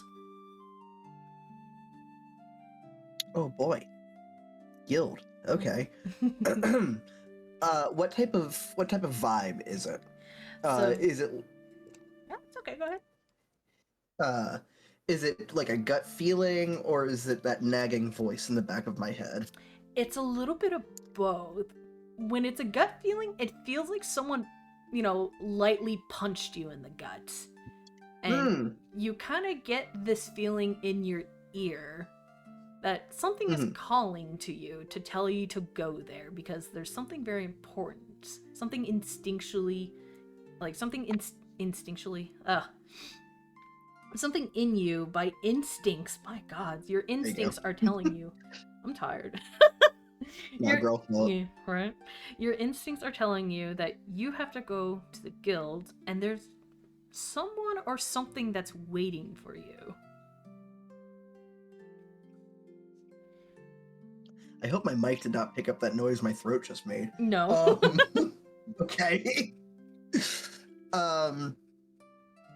Andromeda will take some of the cured meats she has that would hardly be considered dog food, let alone be human food, and eats like a handful of them while she's on her way to the guild, this being her morning meal that she has every day. Oh, good. As you're doing that, of course, making your way over to the Mercenaries Guild. Making your way over to the Mercenaries Guild. This is a guild that, of course, as you have many jobs here in Sparta. You are a battle master. You are a well-known teacher, one of, if not the best, in your, of course, your opinion. You have a lot of the children who are very happy to see you. As they see you leaving your hut, you do see them approach you, and they're very excited, and of course they are saying how much they want to have another lesson, that is their class going on. They all seem very happy. These children very much so trust you and adore you for not only, of course, your strength, but of course, you're tall as fuck for a lady. 6'4" queen. I have that written on the sheet, right? Yeah, I do. You do, yes. So you have all of them. It's like, Andromeda, are you going to be teaching us today? What's happening today? Oh my God, did you see her spearman? It's so cool. What's the median age of the kids here? Like around 10? You're looking at kids about, 10, maybe the youngest in this group particularly is like maybe 7, 8, like still not quite there, but they all seem really excited. It's a mixture of boys and girls of various races. You do see, of course, different, we see, children who are of Goliath descent. You see children who are of human descent. You see some that are dwarven descent and elf and all kinds. It's a very pretty open place for how it is, and how very much so they're a very Sparta, despite of the stigma that some people have about Sparta and Ares himself. It's actually a very welcoming place, as long as, of course, you're not an asshole and you respect people. That's pretty much what it's going to be. What, the protector of women is a very thoughtful guy? Okay. So, upon seeing the gaggle of children, Andromeda will crouch down, so she's about like roughly eye level with everyone, and she goes, "Okay, weapons, gather round, future weapons, sorry, gather round." And once she gets the attention of everybody, she goes, "I'm unfortunately not going to be teaching today. But when I do, for your next lesson, you're all gonna get to learn how to use a spear." And her eyes light up at the thought of teaching the next generation how to stab better. And you see pretty much almost every single one of them, their eyes light up, but they're like, yeah! Just cheering and just, yeah! Some of them are like punching, kicking the air, just so jazzed and so excited about it. And then one of the dwarven children look up at you as if they just realize, besides the really cool thing that you said, like, wait, you're leaving? Why are you leaving? Where are you going? Are you wait, what do we get to learn now?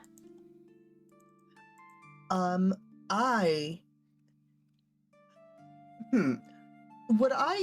you think that Andromeda would have felt comfortable enough to tell the kids about the voice in her head? I mean, it's not uncommon for it to happen. The call of battle and call to journeys and war are very much so a thing, and the children do understand that when their parents say that the call of war or Ares has required their assistance in this war, it is a thing. When it comes to particularly, what I will add is particularly when it comes to Ares himself, there's a lot of speak of him, and of course a lot of festivals and a lot of meals, and every battle won is in his honor. Mm-hmm. One thing that some have been speculating for a while is that Aria has not been heard or seen from really at this point in time for a few months. Okay. And some have begun to doubt, some are beginning to feel afraid as it's been a few months and their god has not made any appearances. Now, he didn't make this very regularly, but he would come to visit and ensure that, Sparta was well protected and enforced, and his people knew that he was there to protect them if need be. But he has not been there for a few months now, which some have gathered that this might just be some kind of epic battle that he's facing, being a god as he is. This might be something that he's facing that maybe his father Zeus requires him to attend to. Of course, everyone knows that, unfortunately, he is not Zeus's favorite child, so the moment that Zeus really asks of a task for him, he'll do what he can to prove himself, which is what he also expects of his people, to prove themselves. Right. Andromeda would hold her hands up and kind of like hush down the children. "Nothing's happening to me. Do not worry. I am fine. I fear I may have heard the call of battle." And she's just gonna smile and get up and then leave the kids behind. The little dwarf and the other kids are like, "Dad, she's so cool. Oh my god, she probably heard Ares. I knew he was. Yeah, my mom said he was wrong. Your mom doesn't say shit." You just hear the kids just bickering amongst each other and just like kind of play fighting now as they're arguing and stuff. Mm-hmm. Oh, these children. Ares, protect them while I'm not here. As you're making your way over to the Mercenary Guild, where of course you've come across quite a bit of interesting characters. You've come across a lot of different walks of people, we'll say. Mm. Some who are willing to pay the coin are willing to also shut up about a woman such as your stature being the one to guide them or protect them for the gold that they are paying for. And they do get what they pay for, which is the best. And of course, you have run into those unfortunate close-minded men who are very much so not wanting your services strictly because you are female. Yeah, of course. So you've run into those. However, usually when that does happen, if they choose not to go with you, then of course they go with someone who, of course, you're very familiar with, which is Yagam, which is the half-orc male. Gross. Orc. Mhm. Well, not orc. Male.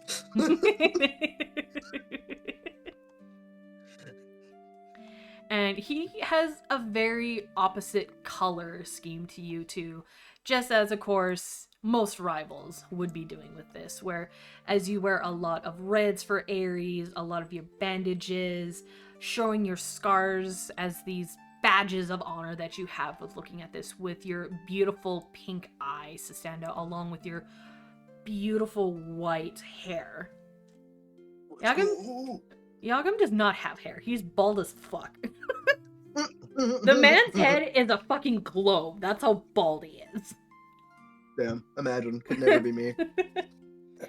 His green skin, you could say, some could say it's as green as an olive, while in your mind, it's as green as a frog. He does have, of course, his own looks. I will post what he looks in your notes for that. In my notes. In your notes. So I get notes. You get notes. There it is. Yeah. Ugh, that's an ugly motherfucker. Yeah. He's not hired for his looks. So looking at him with this, he has, of course, the golden spike shoulder pad, the matching golden gauntlet on his left side, while his right arm is more bandaged with a golden bracelet on it, where it looks like it's cracked because, of course, this was also one of the battles that the both of you had. He says battle, you say it's arm wrestling, and you won. He's just too fucking sore to actually admit that it was, arm wrestling. He calls it a glorious battle. The glorious battle in questions of thumb war. And then, of course, he has the leather, more of the leather wrappings around his legs that are more of a black and blue to it, which, of course, remind you of your home back in Athens with Lady Athena. Yeah. So those are things that maybe this is something that has caused you to miss home sometimes, or maybe this helps bring back some of those memories that you would have chosen to have forgotten, but of course home is home no matter where you are. Yeah. And as you are approaching the guild is called, of course, the Fires of Retribution Guild, because, they have to be like that. Edgy as shit. Or, the FR, if you will.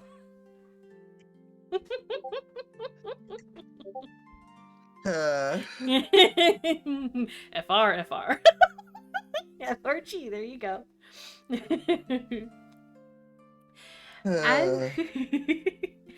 As you do see that shining green dome of his, as he also seems to be finishing up one of the jobs that he has come back for, and he has completed his task, his journey, his mission with the enclosed documentation signed by the individual that he helped out, along with the bag of coins that were done as payment. When you do see him, that same gut punch feeling you have, you start feeling it more like you're being drawn to him now. Not so much in a... I'll just say, you suddenly have the urge to just flat out punch this guy in the fucking face. Creature of habit, let's go. I was gonna ask if you want to make a wisdom saving throw. Oh no, I don't want to make a fucking wisdom saving throw. Okay. Okay. So for that, I would like for you to roll your attack, please. Would I get advantage because he's not expecting it, or no? Because I love you, yes, you get advantage. Fuck yeah. Thank God for advantage. I got a 5 and a 14. 14 plus 7, 21. Yeah, you just flat out like he's just talking. He's just talking to the receptionist as usual. You know, he's just making everything sound 10 times more extravagant and bloody and epic than it actually is. Because you know, from the last time you heard for the mission that he was taking, he was just doing a simple retrieve of herbs. That is all he was doing. He was just basically collecting weeds. But he made it sound like he was in great battles for mystery and treasures abound. Bros act like he's at the Persian front when he's collecting fucking roses. Yep. So as he's in mid-sentence explaining this to the receptionist, where you can tell even she's like, shut the fuck up and give me the paperwork, man.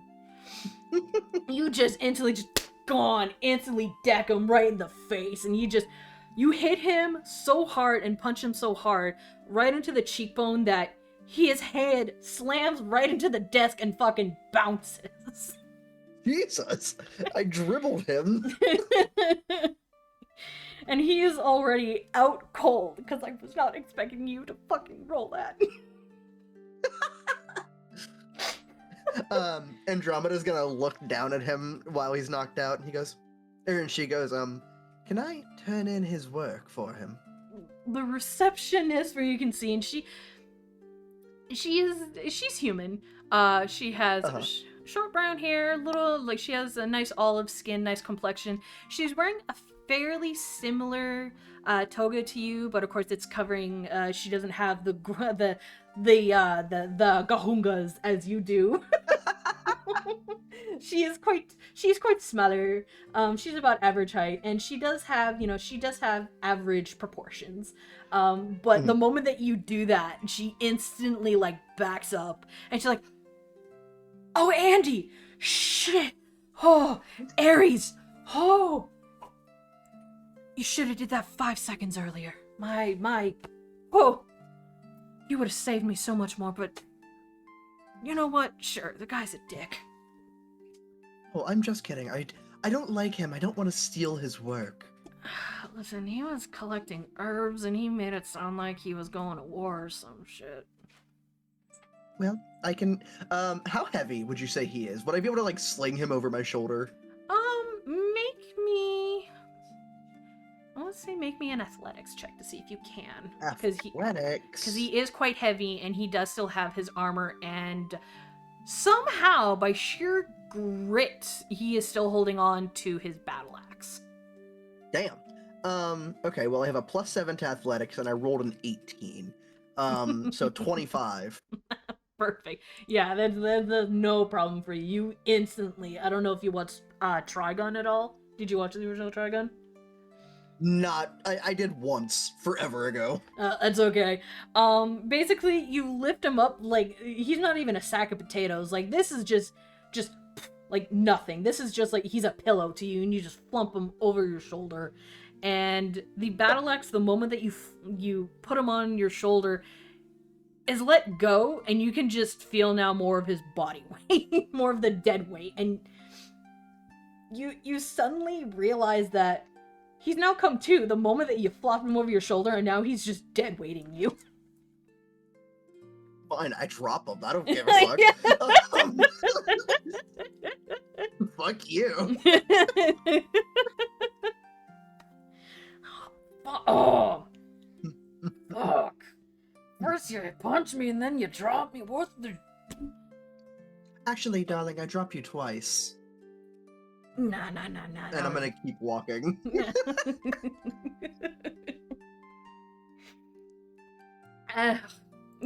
Then you just see the receptionist there. She's just shit grinning him the entire time. She's and just slowly takes the bag of coins, thank you. Stamps the paperwork and just throws the paper at him as he's just back on the floor, just, oh.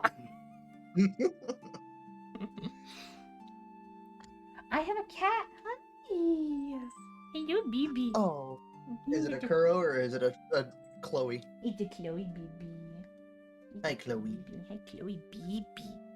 Okie dokie. So, Don't have to worry about that encounter. Shit. Well, I'll put that map away. Fuck me then, I guess. My bad. It's fine. It's D&D. We're having fun. We're having fun. If it matters, I only did 6 bludgeoning damage to him. You did, but you hurt his pride way more. The man needs to stay down. Wonderful. As all good men should. As you go into more into the more private quarters that lead to the big arena where people want to, of course, kind of settle, kind of hash it out. Usually a spectacle to anyone who's on shift that day, or, just anyone in general wanting to see a fight and the bloodshed that would be happening. You see that it's somehow dark. In the arena? In the arena, it's somehow dark when it's open and you just came from outside and there's no sunlight. I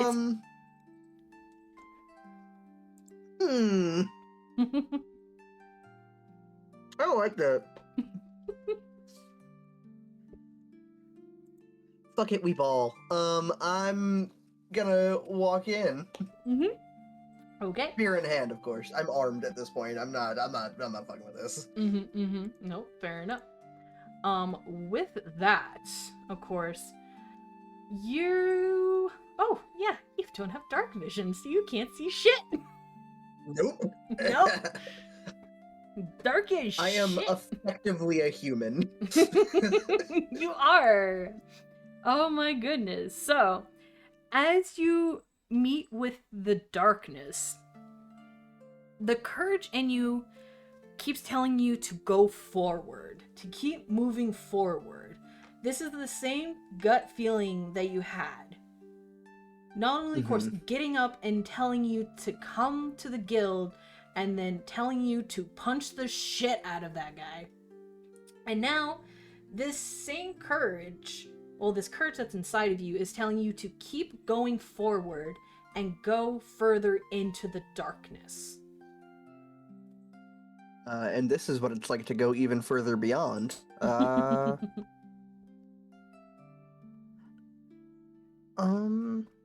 Oh, you can see. Never mind. I take that back.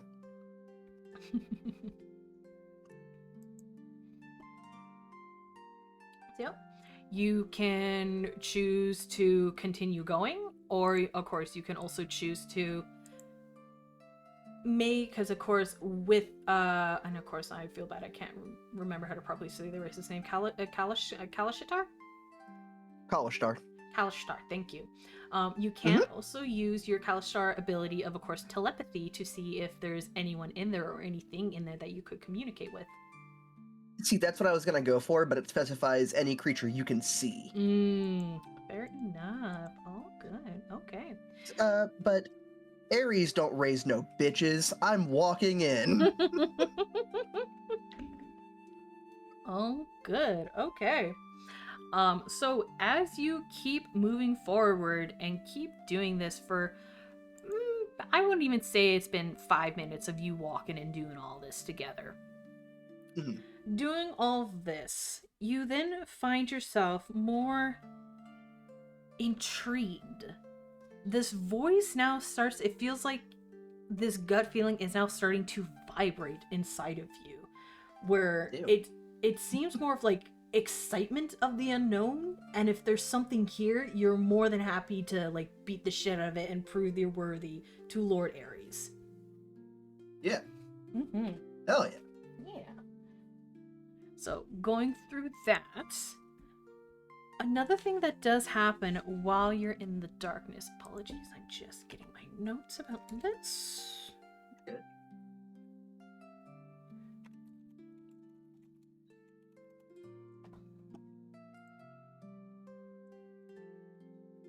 Perfect, alright.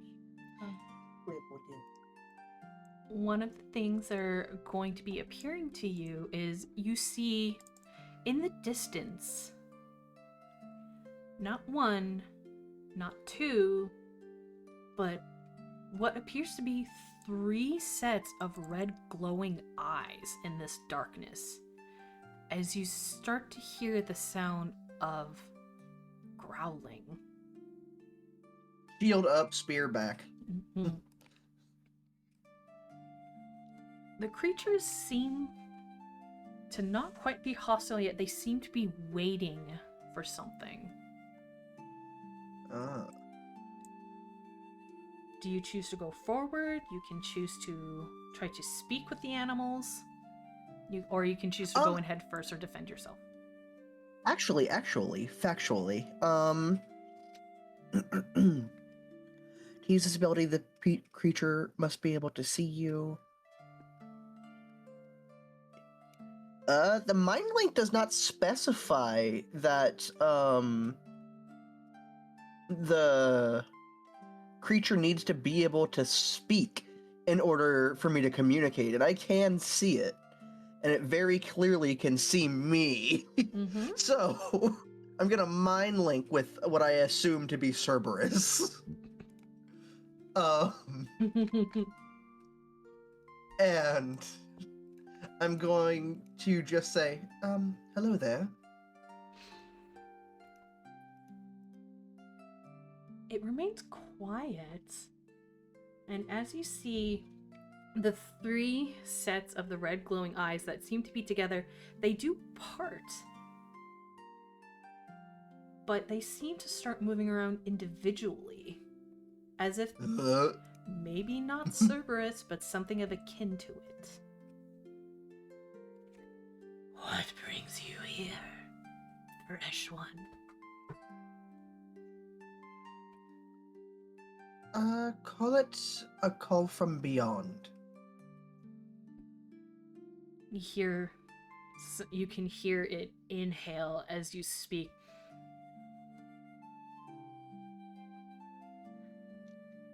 Of course. You're the beat that we were told to be waiting for us here. And you hear its jaws snap as the sounds of drool from it start leaking from its jowls onto the ground as you hear them slowly start circling you.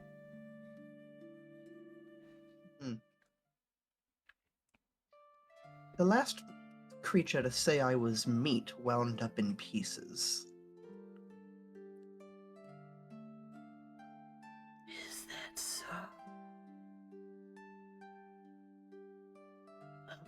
Andromeda just smiles.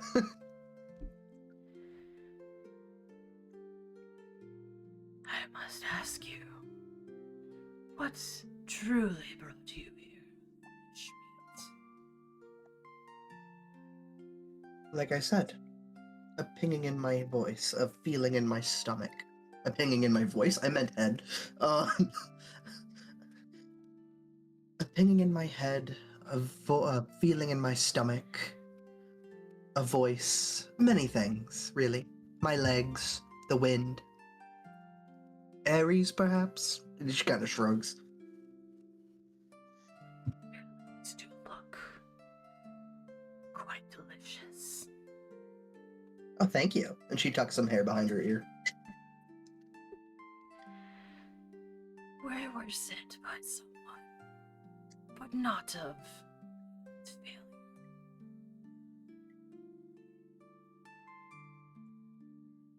We were told to come to those who were to prove themselves.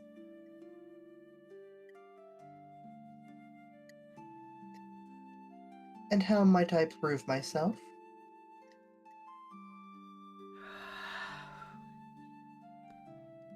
By, of course, proving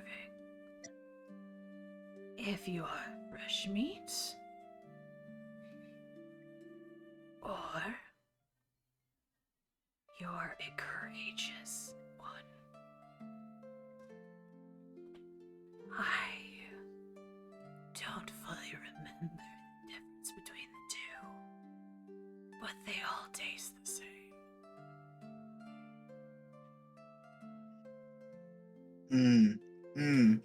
That's a fun one. Okay, hold on. I need to find a D20.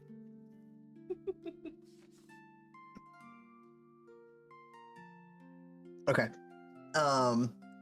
Andromeda's not going to say anything. However, do I get a sense on which of the sets of eyes is like the air quotes main one?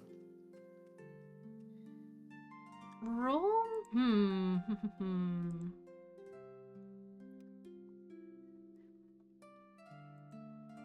I'm trying to see if that one would possibly, because you are having, in pretty much ways of saying that you are having more of a psychic link with this. And Yeah. what you are kind of noticing is that throughout the times that it seems that that one solid voice was speaking, it seemed to kind of echo back and forth between the three of them, as if their minds were linked, but they were separate entities circling you. Great. We got the fates up in here. Okay. I'm gonna just point my spear at one of the sets of eyes and say, perhaps if you come try and get a taste, you'll learn the difference. I thought you'd never. And I'd like for you to roll me initiative. No, I don't wanna. Okay. Let's see. 12, 14. 14? Thank you. Yep. I am just getting my stuff out.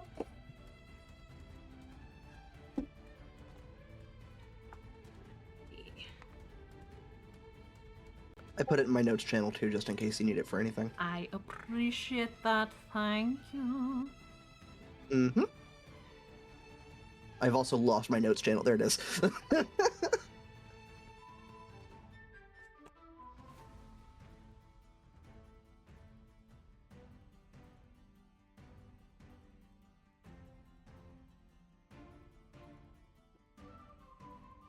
Okay.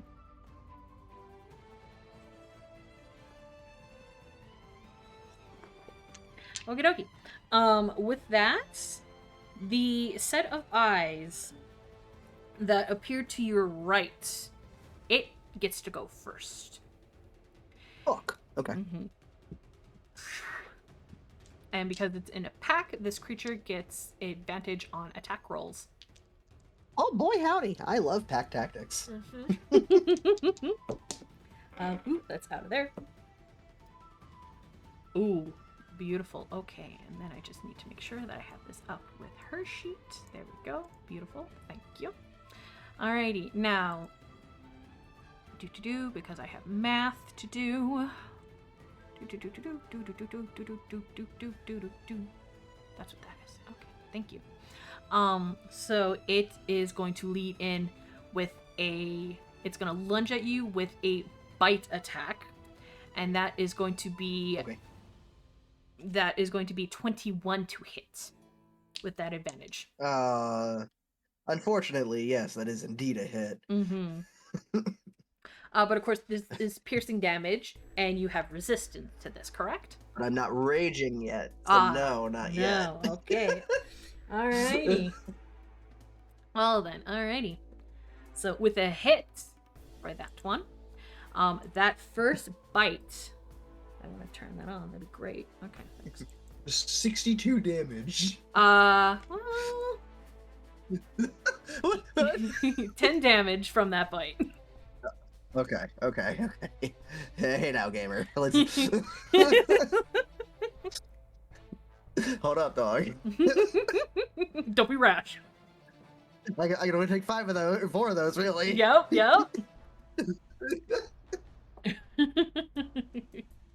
Don't be rash. Don't be rash. It'll be fine. Don't worry about it. I'd like to apologize for my outburst. Alrighty, Andromeda. As you see this shadow reach out to you, you see that this is a hellhound biting into your arm. Bastard. That would be your Okay. that would be with your spear, as it looks like it's trying to pin your arm down with the spear to give you disadvantage with this. Vile. Mean. Bad doggy. This particular hellhound, actually, it looks more like a coyote to be 100% honest. It looks like a coyote kind of on steroids.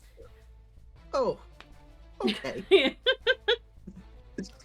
Its fur is black, its red beady eyes staring at you with just hunger, as you can feel warmth from inside of it, as if this thing, if it wanted to, it could bite you with a whole bunch of fire from possibly Hades itself.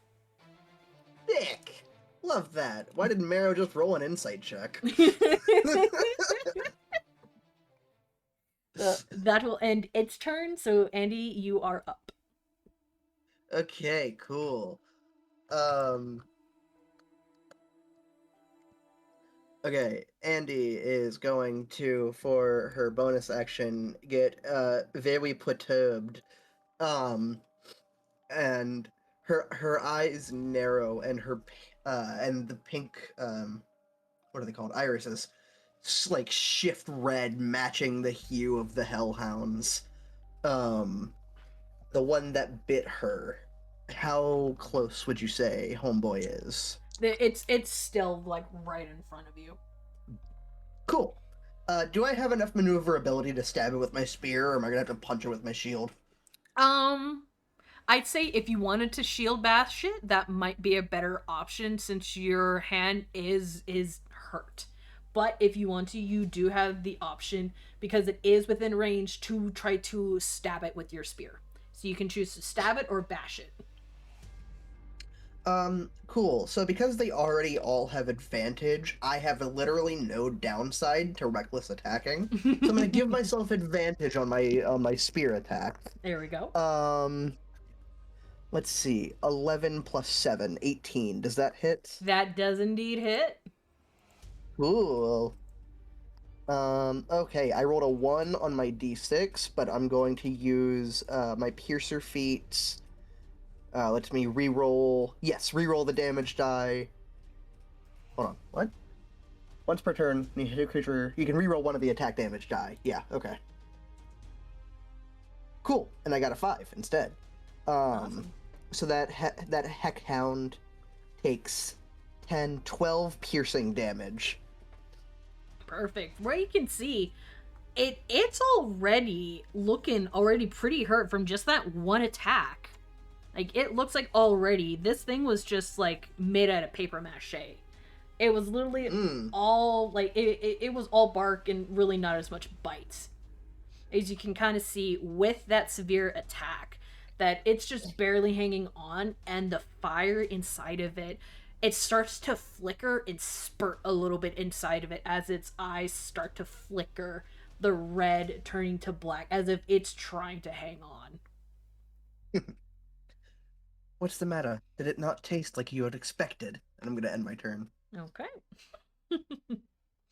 So now it is the other one this one was on your left.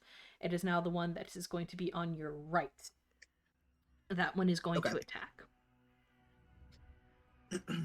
And this one is, in all honesty,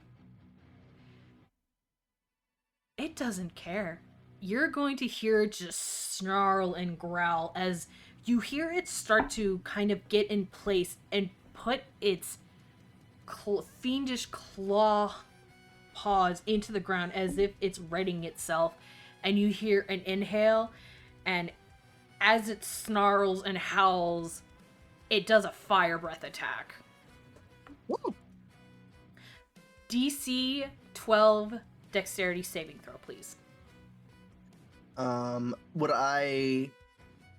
Would you say that I can see this effect? I would see so, because all three of them, what you have noticed in this time of the dark, as your eyes have been trying to adjust to this darkness, is that, of course, the one that attacked you, that is now just holding on for life, the fire inside of it is flickering, like it is just holding on, while suddenly you see on your right side, it becomes brighter from the fire inside of it, as if it's just inhaling to gather the strength of the fire to it out.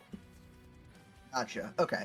Because of that, I have advantage on dex saving throws that I can see because of barbarian thing. I don't remember the name of the fucking feature. That's a nat 20. There we go.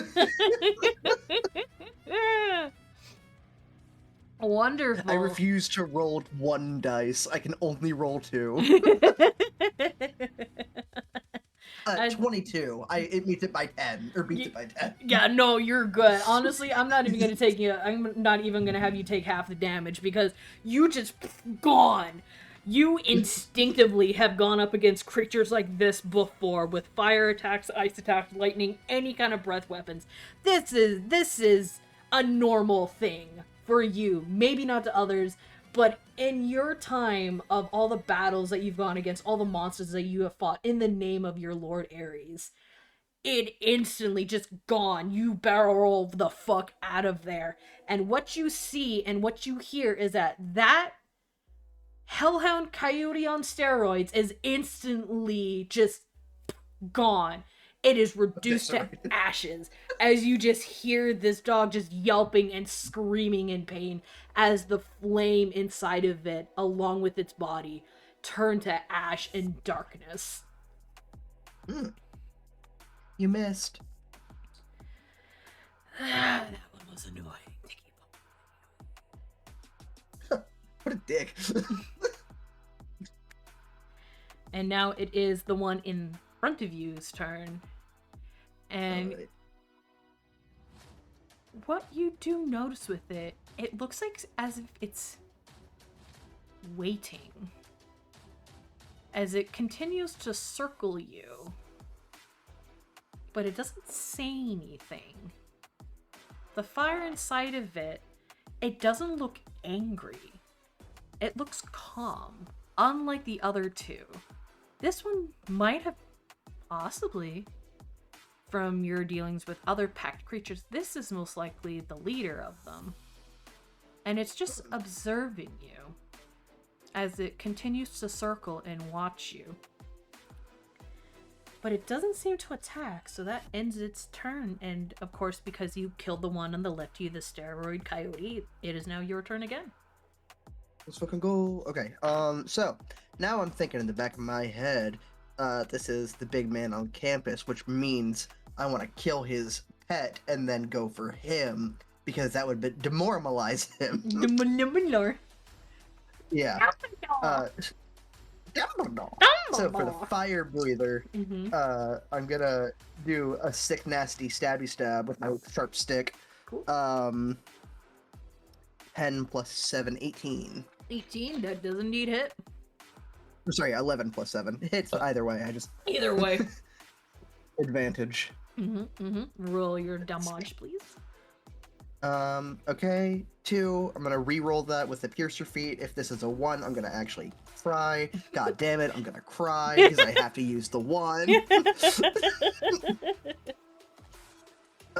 Let me make sure. Hold on. Do I have to? Yeah, you must use the new roll. Yeah. Okay. So it takes 8 piercing damage. Okay. I see you. All right. The minimum damage I can roll is 8. That's not bad. It's not bad. That's still. I love barbarians. All good. So you do see that you did do quite a bit of damage with that stabby stab. Where you kind of notice again where it almost seems like these things aren't at their full potential as they could possibly be from even stories that you've heard of hellhounds, of very similar to Cerberus's kin. Of course, Cerberus itself, this is nothing. These things are nothing compared to it. Right. Yeah. These aren't even shadows or even a turd compared to Cerberus. Like, Cerberus is the little big dog of this. These things mean nothing to it. I am at very best being tested right now. As you do the stabby stab, this one does let out a kind of sound.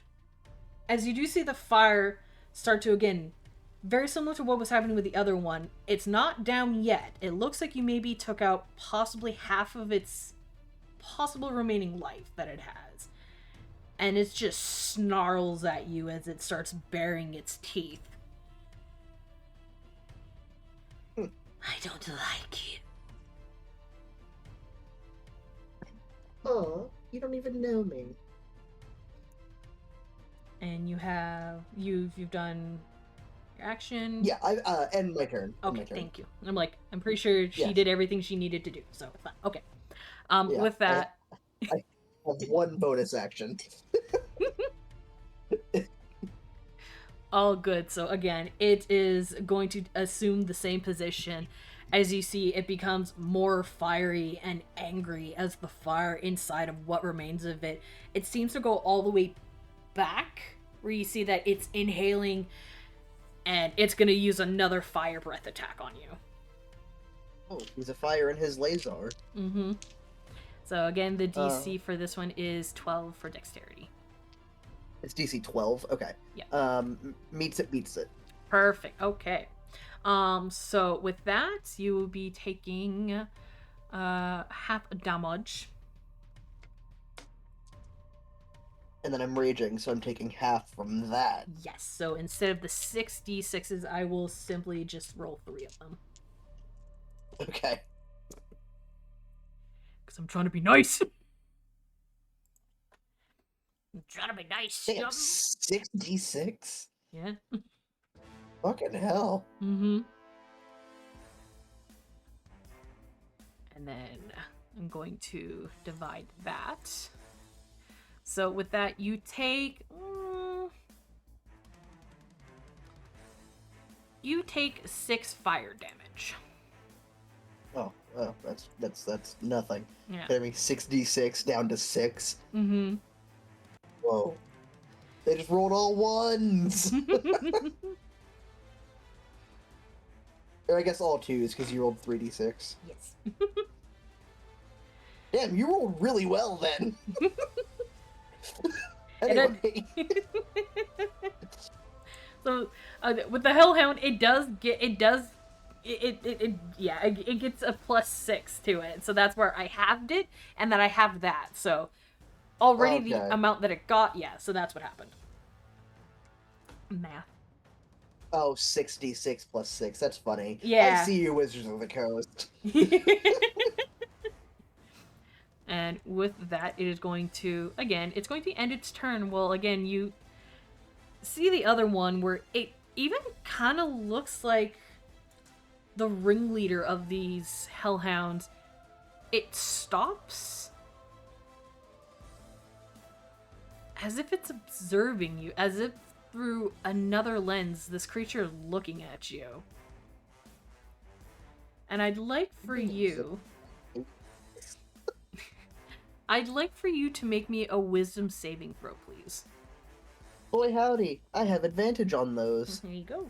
18 plus 2, dirty 20. Beautiful. So,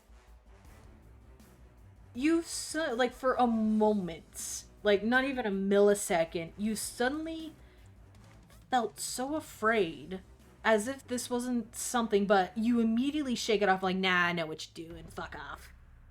Yeah, fuck you. You ain't scared me, devil dog. And with that, it's just going to, again, it's going to continue kind of circling you, and now it's on your left side where the other hellhound was, and it's over at the ashes, and it starts doing something very strange where you see that it starts inhaling the ashes as its own fire starts to grow and become more powerful. Sorry, the ringleader? Mm-hmm. Okay. I zoned out for an attosecond. I was like, hang on. No, you're good. So what it did is that it tried to make you afraid of it, noticed that didn't work, so it walked over to the ashes of one of its dead little bitches, and inhaled the ashes and whatever possible embers were still inside of those ashes from the dead one, and it made its fire grow and become stronger. And that will end its turn. So shit. it's back to you again. Gotcha.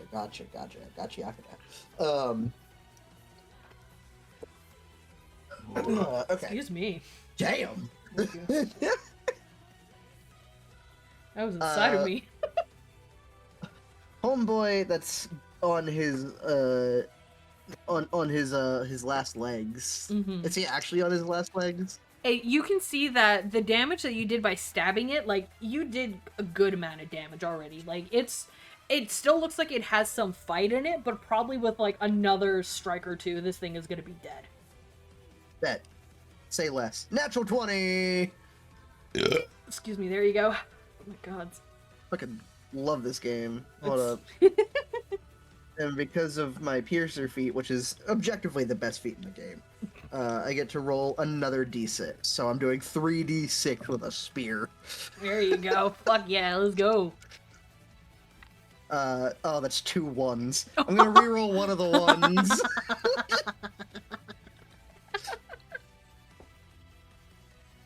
Okay, it's 2 6s and a 1. I'm fine with that.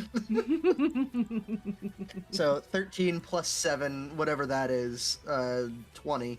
He's dead. Yeah, it's dead. Like, again, you go to stab it again a second time, and it looks like it was about to also, as a reaction, it was gonna jump you. It was gonna lunge and jump at you. You instantly stopped it right through the neck, pierces the flame. Instantly goes out as you see this dog's just gaping jaw just inches away from you, just right in your face as it just starts to morph into ash. The flame dies out and the life that might have been inside of this creature is now gone into ash again. And now Wonderful. the lone ember that you see that grows even stronger is now the final hellhound on your left, as it looks like it inhaled again from the distance between you and now the second corpse of the second hellhound. Its ashes now get absorbed to it now as it inhales like the big bad wolf. Fucking Android 13 hellhound over here. And you can see from each time it began to inhale, it grew bigger along with its flame.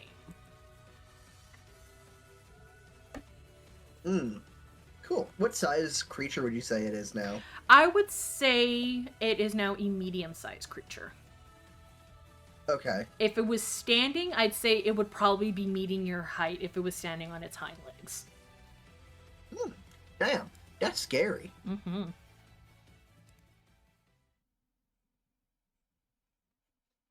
And Okay.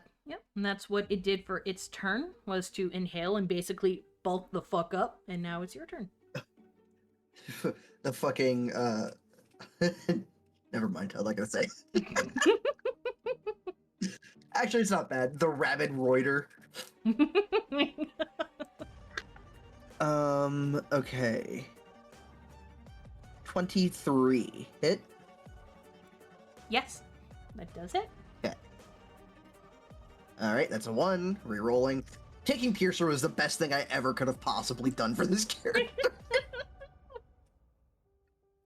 That is another 12 piercing damage as I stab it in the side.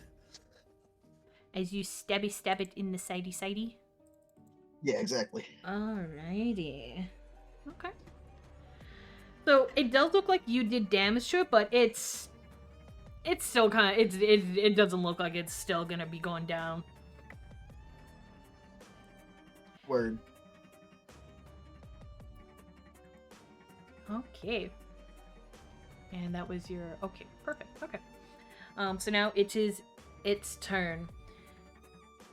As you've again, I would like for you to make a wisdom saving throw as its red, piercing, flaming eyes stare directly at you now from attacking it. Word. I can count. 9 plus 2, 21. 21. Perfect. Okay. So again, you see that it's trying to strike fear into you again, but this time you've already taken some pretty big hits. Again, these are creatures that you've come before, but you know that this is something that someone is trying to have you prove yourselves to them, that you are worthy. And these creatures are just not fucking going down. For a moment, you get a flash of a memory of someone else who just decided to not go the fuck down. Back when you were in Athens, you remember this boy.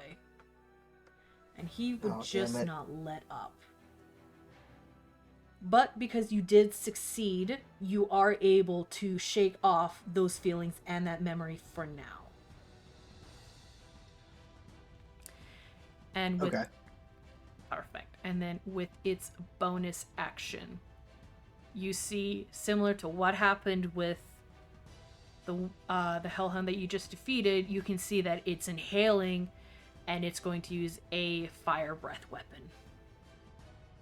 Cool. So, Alan. Yep. We are so fucked. 15, 18. No, sorry, 16. Perfect. Sorry. 5 plus 2, 17. Perfect. Okay, so again, you're only taking half the damage from this, so I will be only rolling the 3d6s.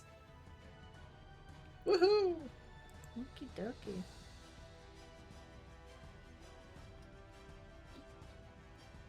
I love Barbarian. Yep. Such a fun fucking class. And then we're halving that. So, surprisingly, this time you took 7 fire damage from it. Omega lol, it got worse. Mm-hmm. Well, again, you're also a well-seasoned veteran in fighting these kind of creatures and going through all this. So this is something to you, like, you know that this is most likely a test to prove yourself. You don't know who yet. You have an inkling of who or whom it might be, because grammar people. Anyway. Yeah. All right, that's a you first. Oh, damn it. Anyway. But yes, that is it, and it is now your turn again. Hell yeah. Okay. Andromeda, once she shakes her head clear of the late epic flashback. Cannot believe I just fucking said that out loud. Ready. She's just gonna narrow her eyes and she's gonna be like, that was probably the biggest mistake you've ever made. And she's gonna go for another attack. Huh. Duality. Mm-hmm. A 1 and a 20. Oh, wow. I feel like I need to check my dice. This is 2 nat 20s. The dice gods be the dice gods. Hermes is having fun. That's all I'm saying. Yeah, no, literally. And just like last time I got a critical hit, I rolled 2 1s. So I'm re-rolling one of the 1s. I got a 2. Glorious. Okay, hold on. 6, 7, 8, 9, 11, 16. That doesn't sound right. Hold on. 6, 12. Yeah, 16. Okay, 16 piercing. 16? Okay. I will say this, the music that I have going on right now that you'll hear in the VOD and in the recording, it is from a very awesome band named Bard Strike, and the song that plays is their barbarian song called I Would Like to Rage. You got you got someone looking out for you, that's all I'm saying. It's a canon event. And you said 16 damage, correct? Correct. Thank you. Alright. Or squared. Or squared. Perfect. Okie dokie. Alrighty. Well, you can definitely see that it's a lot more hurt now. It's not happy about it. And as it's gritting its ember-like teeth, you hear it growl and snarl at you. If I'm still breathing, I can eat you. And if I can eat you, mean this fight, Single,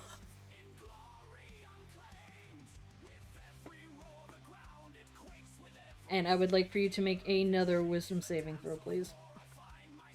Let's go. Okay. 14, fuck me for it. 16. That fucking dice went flying, Jesus. Fucking Christ. 16. 16? Yeah. Alright, cool. Alright. So now That's you're... a fail. No. No. For you, now, this is now, like, the third time this thing has been trying to scare you. You're not backing down from this. It's like, motherfucker, you tried to make me relive some of my trauma that I don't want to fucking deal with right now. Or talk about. I'm sick of this shit. You instantly shake it off. And you can feel, now that gut punch feeling that you had of just pure instinct that's in you, you now feel the courage inside of you, like your own flame inside of you, start to actually... It starts to actually, strangely enough, glow. You start feeling this amounts of courage and rage, as of course you are raging, being the barbarian badass that you are, and this energy that's flowing around you that you feel, and now you can see it emanates this light, and it shifts from pink to red to gray, from pink to red to gray again, and you now have advantage with your attack rolls, and they would be doing fire damage. Hell Or, yeah. pardon me, not fire damage. Battle of a true hero. Pardon me, not fire damage, radiant damage. Radiant damage, even cooler. Mhm. Awesome. Cool, now I don't have to reckless every turn. It is my turn, correct? That is correct. Alright. Just so you know, I just started playing Battle Against a True Hero. Beautiful. Let's see. 17, does that hit? That does indeed hit. That's Wonderful. That's cool. with the advantage, right? Yeah, it was with advantage, yeah. It was a 2 and a 10. Oh, well, like I said, someone's fucking looking out for you. Yeah. Oh no, I rolled a 1, but because it's not piercing damage, I can't piercer reroll. Damn it! Oh well, that's fine. Oh. So, 8 radiant damage. Okay. Definitely, as you rage and you roar in defiance to this creature with another attack, as you feel your own power and courage and the fire within you being such a devotee of Ares, the radiant energy surrounding you and your blade, feeling the rage inside of you being lashed out with this radiant energy, you let out a yell and you pierce it. And you can see the radiant energy from within you now, from your spirit, is now extending inside of this creature. And you see your own energy inside of it. And it looks like it is now fighting the very fire inside of this hellhound, trying to extinguish it from within. And it starts snarling. And you just see the drool coming from its mouth as it looks like it's fighting the urge. And if it had arms, it would try to claw out this radiant energy that you've extended into it, as it just starts yowling and screaming all kind of bloody, horrible dog noises. And with that, it is again going to try and do another fire breath attack, hoping that this might just basically vomit this radiant energy that you just put inside of it out. Word. Okay. Is it still DC 12? It is still a DC 12, yes. Well, that's unfortunate. That's 2 2s, baby. So 4 is a fail. Is what that is. That indeed is. Thank God for rage. Thank God for rage. So you would still be getting, of course, they would still be the 3d6s that I'd be rolling, but I'm not going to be halving the 6. It will be the 3d6 plus 6. Yeah, that's fine. Okay.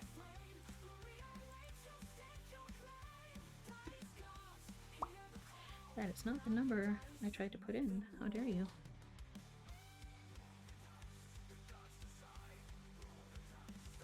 Alrighty.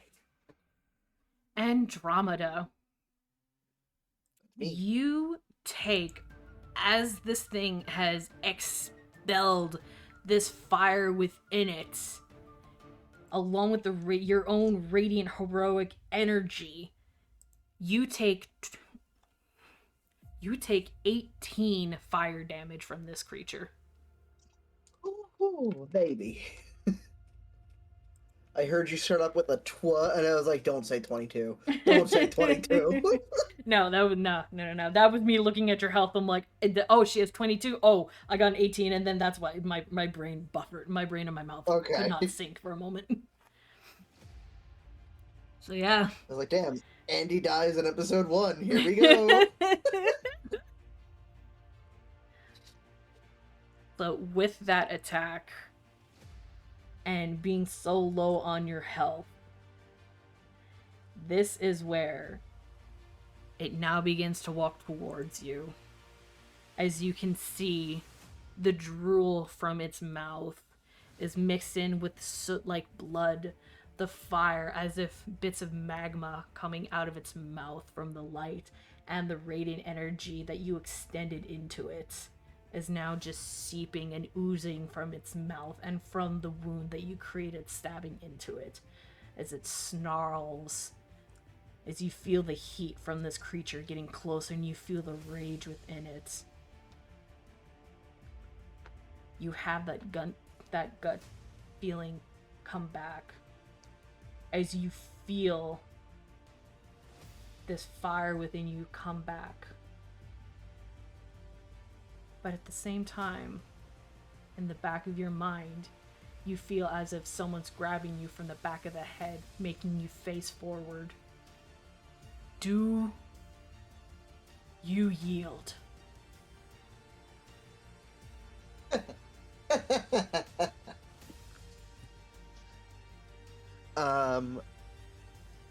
Is it my turn? It is your turn. Cool. No verbal answer.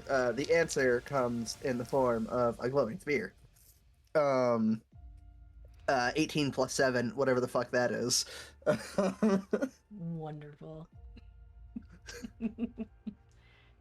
Yeah. Okay, hold up. 25. I can math. And a 6 on the D6. Let's fucking go. Okay. So that's 6 plus 5. That's 11 plus 2. 13. Wonderful. Andromeda, as you feel this force keeping your head up and making you face this abomination of a creature, as it begins to come closer to you, feeling the heat of its breath, and this voice asks you, do you yield? How do you want to end this? Okay. What I would like to do, what I would enjoy doing very much, is for the Hellhound to jump at Andromeda, and for her to catch it in its mouth with her spear and drive it into the ground as it's flying at her. Okay. So that is what happens as you feel the moment when you go to attack it with your spear. The force that you felt at the back of your head feels like it helped push you forward to do this. And another hand touched your back as if it was pushing you with as much strength as this force could. I don't know. But you I know what you mean. Yeah, thank you.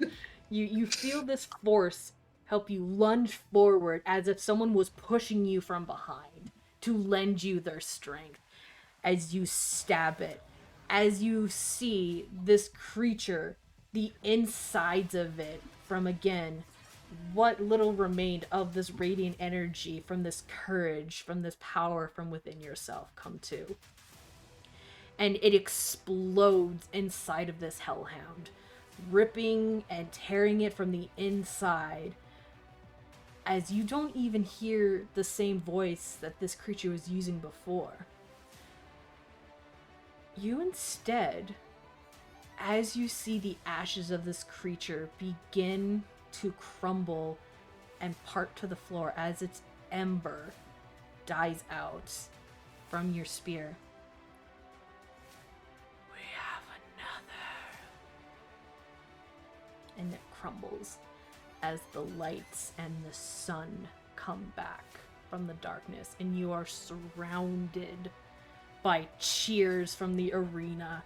You see the children that you greeted before coming to the guild. They're cheering for you.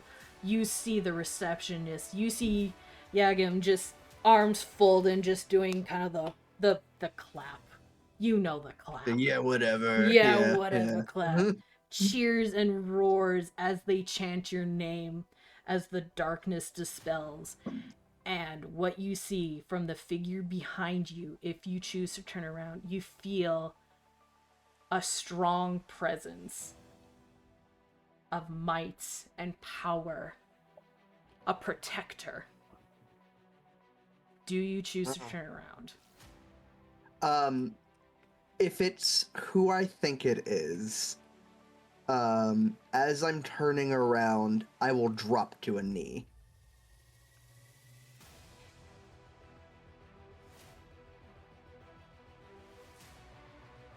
The figure behind you raises an arm as the arena instantly becomes silent. Oh. You hear the sound of a cloak as the figure walks over to you and places their hand on your head.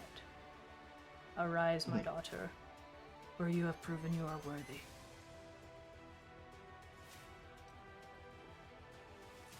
Slowly she does rise. As you do so, you start seeing a very familiar figure as your eyes go from his feet to his knees to his stomach, seeing the rippling abs of the bronze that he is. You see before you Lord Ares standing in front of you, helm off, showing the many battle scars that, of course, similar to you, he shows as badges of courage, battles of honor, and battles of war, as he stands in front of you, helmet off, with a smile on his face. Oh yeah. I have been chosen as a favorite. Hell yeah. He doesn't. Finally, I'm a favorite. Arise, my daughter. You have proven yourself not only to me, but the rest of Sparta. What I now ask of you, as of course I know you have grown tired, and as you feel his hand is still on your head, and you feel a warmth coming from his hand, and you are restored back to full health as the flames of courage. They do not burn, but you can feel the warmth.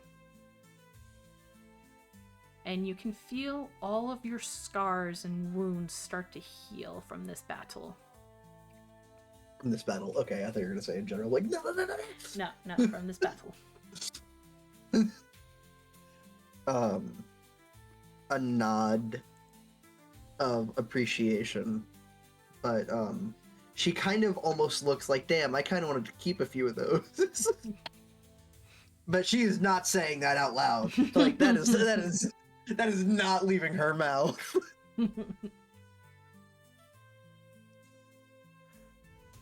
I have another mission for you. Of course, my lord. This is something that is quite urgent as to the reason of my leave for so long. And you see as he says that, a sun sphere around the both of you surrounds you. And again, there's fire all around you, but it does not burn. It's not hot. It's more calming, more protective and welcoming. As he walks to you, he has his hand on you and he becomes closer to you. And he kneels down because this guy is like pretty fucking tall. It's Ares. Right. He's huge. He bends down to you, and you see his hand forms a letter out of flames and ember from those dogs. Letter? My mother is requesting for me and my kin to bring forth the best of the best, as some would say. I have chosen you to become my devotee, as if you weren't already. But I would like for you to represent not only myself, but Sparta to this summoning. Hold on. Give me 1 second. I need to figure out if Andromeda can even fucking talk right now. Nah. She is trying to keep it together very poorly. She is so excited to be talking to God that she's just like, okay, hold on. And she's just nodding her head and making vague noises. The summoning is in a place that's fairly close to my home with Mount Olympus. Titeharo, you are to go there. You will be finding a guide. The guide will be Lady. And he looks at you just like Iris, the goddess of rainbows. Iris, the goddess of rainbows, and my mother's personal messenger. You are to go there, as there is also a festival for my sister Artemis. You are to meet other devotees chosen by my brothers and sisters. You will hang on to this letter until Iris arrives for you. I expect nothing less of my devotee. The stupor that Andromeda was in drops, like that one scene when Yuji does the I see, no I don't. Mm-hmm. And she nods and bows her head. Your command will be done, my lord. Oh, hey, you got it written out for me. That's sick. Good. I will assist you as some. And you can make me an insight check. Hell yeah, insight. That was... Okay, I'm gonna have to re-roll that because I can't read that dice. I accidentally washed it and like half the numbers have faded off. Oh, 17 plus whatever my insight modifier is, which is 2, so 19. Okay.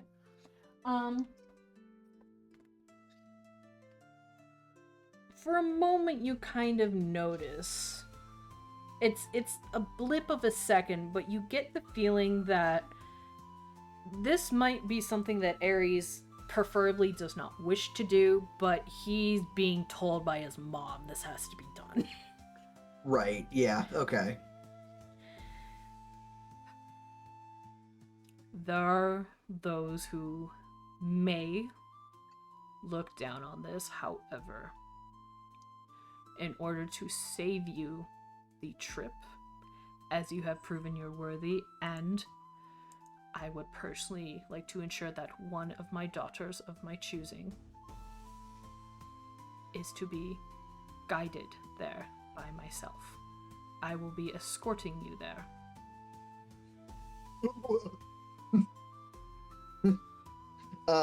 Andromeda looks like she's about to faint. You better hold on to your spear. And Death grip, white knuckle. yeah. And he swoops one arm around you in a protective manner. And you start to see and feel the sphere of fire protecting the both of you start to shrink.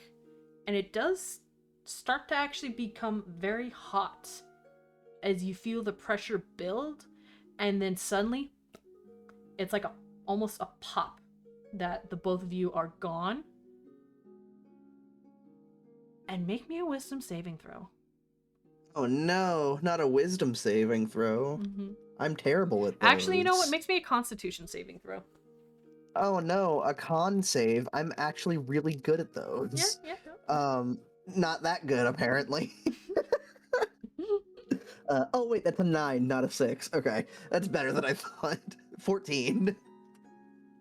14? Yeah, 1-4. Okay. Okay. So the immense heat of the fire, you do feel it against your skin as you keep reminding yourself that it's not burning me, it's burning me. And then you start to actually feel it burning you as he does begin to tighten his grip around you, as if the fire is traveling faster than it should, as if you're being hurtled, and that's why the fire is shrinking and it's becoming more intensely hot. You're being meteored? Yeah. Cool. Sick. Awesome. What the fuck am I gonna do? I'm already strapped in for the ride. Yep. And Andromeda, I got a deal. You did. And Andromeda, this is where we leave you. Wonderful. Mm-hmm. I have to go Alrighty. blow my nose. Oh, good. Give me that fucking green motherfucker. Oh, yeah. Oh, God. I got turned off the Ben 10. Jesus fucking Christ. I was listening to Ben 10. Now you know what it feels like, ass. Yeah. Okay. So what I would personally like to do, because we're reaching the 3-hour mark, I would personally like to take a break, but I don't feel that that would be fair to you. So I would ask you if it's all right that we take a break for 15 minutes. We come back to North because you've also been sitting on your tootsies. Yeah. Like if we need a break, then yeah, you should probably take the break. Okay. We will take a break, and I will put the timer and all that on. We'll be back in 15 minutes so we can do all that, because I also have to take a wiki and stretch my legs. Yeah, do that. Okay. Alright, I'll see you in 15 minutes. Get out of my hole.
Ooh. Welcome back.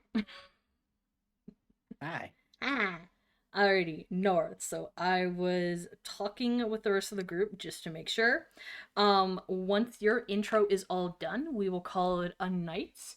So then session 2 will be when all of you are in the town together and going in that aspect and doing all that together. The sigh. So you're the last one, bitchy boy. I'm also very tired. Sag.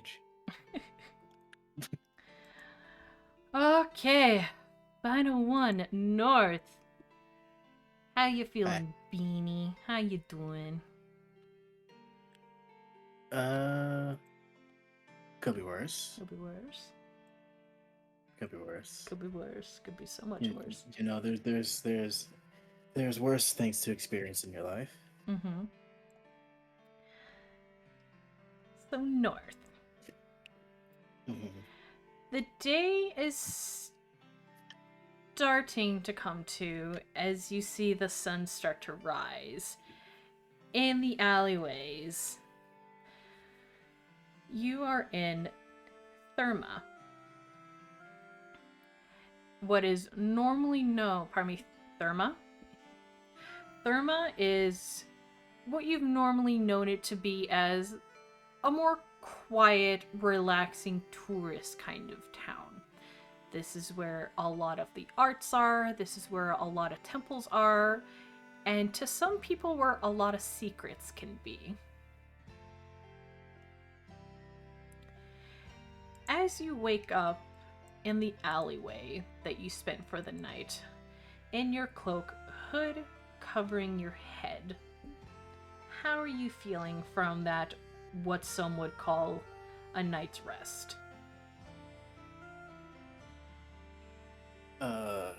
Not the greatest. It was a lot of tossing and turning and just kind of stretching the cloak out as little as possible to try and keep themselves warm, but it still inevitably ends up happening at least a little bit.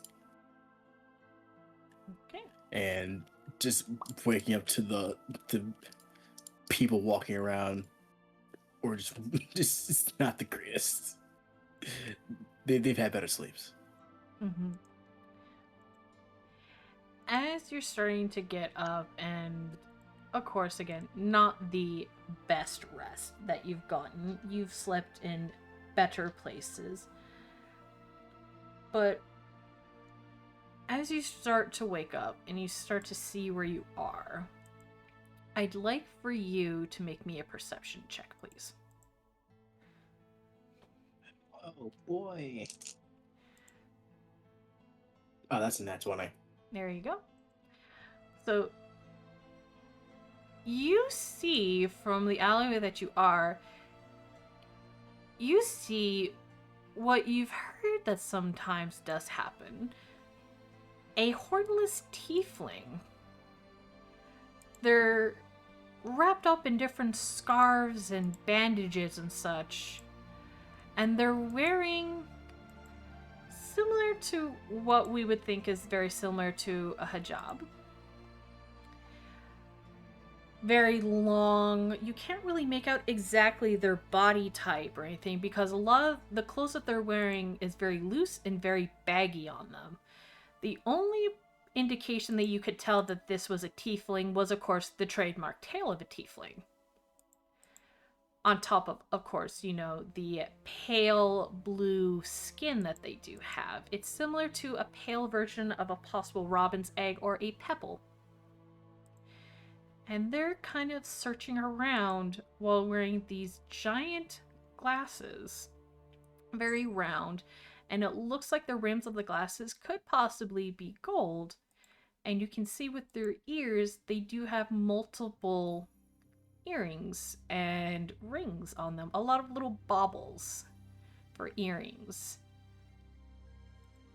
And you can kind of see them sneaking around. Not so much of people, but sneaking around a building. Trying to find a way into this building.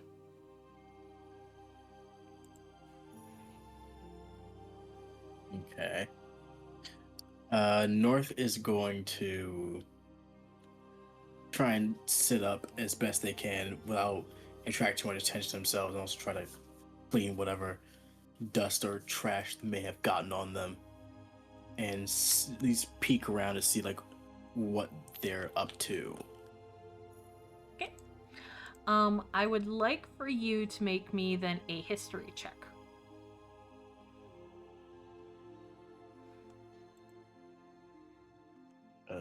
That is a 21. 21? Perfect.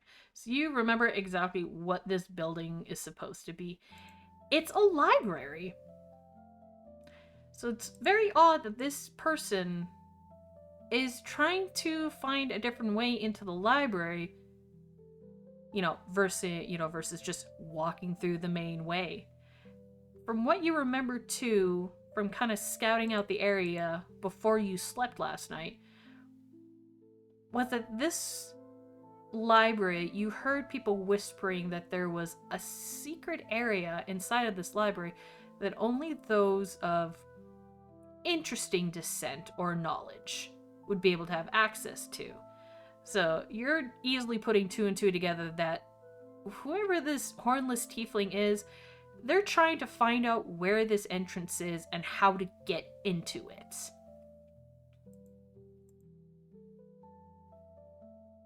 And you can choose if you want to ignore them and go about your day, or if you want to maybe gather a little bit more information of what they might find, since it's very interesting for someone who looks maybe to be a little bit more on the street rat side, if you will, to try and sneak into a library of all places.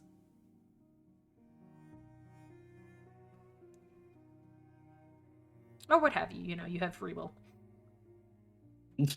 I'm not your dad. I ain't your parent. North is going to try and see if they get more information, see as to why, why they're trying to get into this library. Okay. I also can understand that, but yeah, they want to stick around for a minute. All good. Is North going to sneak or just openly approach them?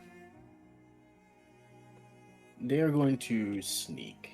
Cool. I would like for you to make me a stealth check, please. Okay, that's an 8. Okay. So, yeah, you try to. You get up, you're able to kind of cross without anyone really noticing you over to the library, but the moment that you really step into the shadows of where they are, you step on their tail. And they instantly just jump like a cat, and they're trying to hold because their mouth is already covered, but it looks like on top of their mouth being covered, they're trying to cover their mouth to stop themselves from being heard screaming.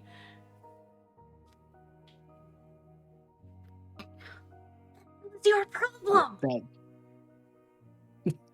That goes planned. Okay.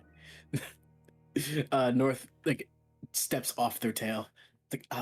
Sorry. That was not on purpose. I apologize. What do you want? Who? You know what? Oh no, they told me someone might try this, and They look very cautious, like, what travels faster than what is it? and you can see that they're trying to remember something, but they're failing. Oh, shit! What did they say? What was it? Fuck! You know what? No. Hi, who are you? And they look like they're trying to very poorly recompose themselves. Like, hey, what you doing? Yeah. How you doing? Dude, why are you interested over here? You stepped on my tail. What do you want? I apologize. Are you okay? Well, you stepped on my tail, which is basically, the equivalent of stepping on a spine, in a way of saying so. No, that hurt. Ow. I'm sorry. I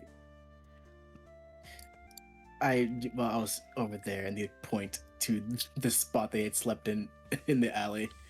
They see like the like a piece of crumpled up newspaper, some like some trash. It's like I was over there, and I couldn't help but be woken up by hearing someone walking around.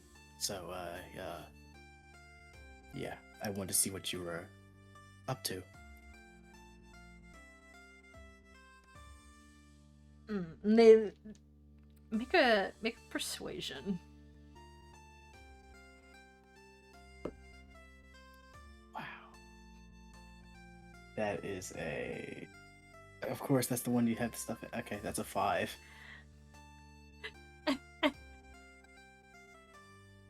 It is so interesting of how all of y'all have your dice rolls.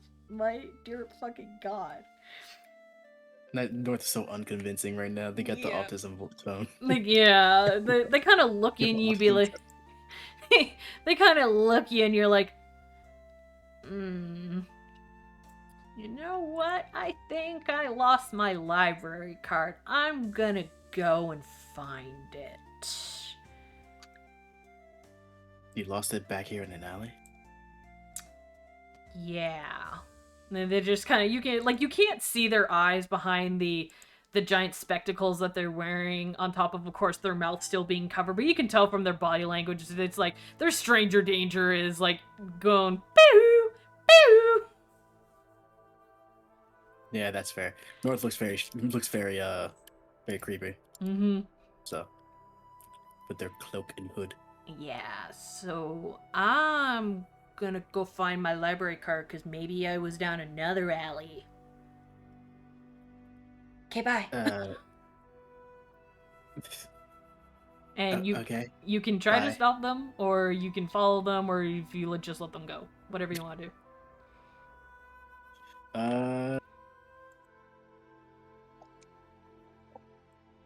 Nah, North's gonna let him go. Alright. He's gonna let him go. It's like that. It's like I fucked this up already. Yeah, and you kind of see as they're doing like the backup walk until they get to like an open street, and then you just kind of see their head around the corner still kind of stare at you before they just fully like are gone. Back was never turned to you at all, and they're gone. That's fair. If by chance, could North try and see if like they could check out the wall they were checking out? Yeah, make me an investigation check. Area. Yeah, see what's what. Yep. That is an 8. Oh, honey. North, I want you to make me a wisdom saving throw. They just woke up, man. At least some things are consistent. That's 21. There you go. Okay, you resist the urge to slap yourself in the face.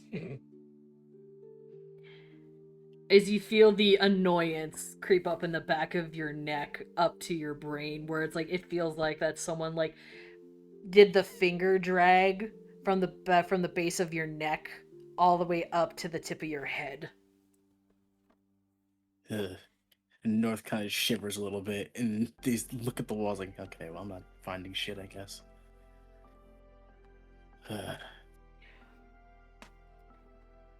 Now, again, you're in Therma, which again is more of a resource kind of. It's more of like a resort. It's where a lot of people go for, again, history, culture, taking in the sights, which means there are some fat pockets that you can definitely steal from.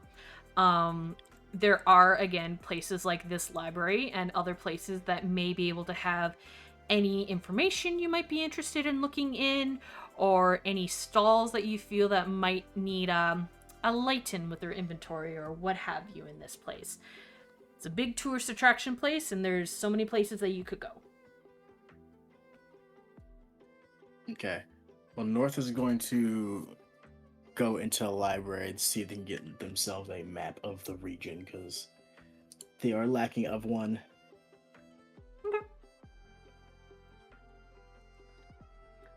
I just looked at D&D Beyond for a moment, and then I saw Marrow. I'm like, what the fuck? Yeah, if it's just whenever you aren't on it for a while and someone rolls, I when was you like, go back, it just loads all at once. yeah, I was like, wait, that's happened with Dre before. Okay. Yeah. Oh, good. Okay. So you do go inside, and when you do go inside, you do see that this is actually like the library, from how the building was and how like it didn't take you too long to get the front of the building. You can tell that this is possibly one of the biggest libraries. Like, it's a lot bigger on the inside than what it perceived to be from outside of it. Would this be like the biggest library North has seen, or? No, but it is definitely up there. There is still quite a bit of information where some of the libraries that you've gone to, they're fairly small, maybe like less than, you know, your average size from what even like a tavern would be. Some fairly small ones depending on the sizes of the village and the towns that you go to. It still does not beat, obviously, the size of the libraries that you've been able to make to in Athens before. Okay. But this, out of Athens, this is still a fairly impressive library. And in this library, you can see a very strange array of more fey creatures here than what you would normally see for more human, dwarf. Obviously, you're seeing different kinds of elves. You do see some spring eladrins. A pair of them, two of them. One having more of a kind of a cherry blossom pink hair, and she looks more like she's possibly a spring, like kind of swamp lily based eladrin for how she's looking. And the second one, she looks like she's a little bit more of the floral base, like more red, more popping reds and yellows, similar to a hibiscus flower. And they're kind of chatting as they're at the entrance. Not too sure.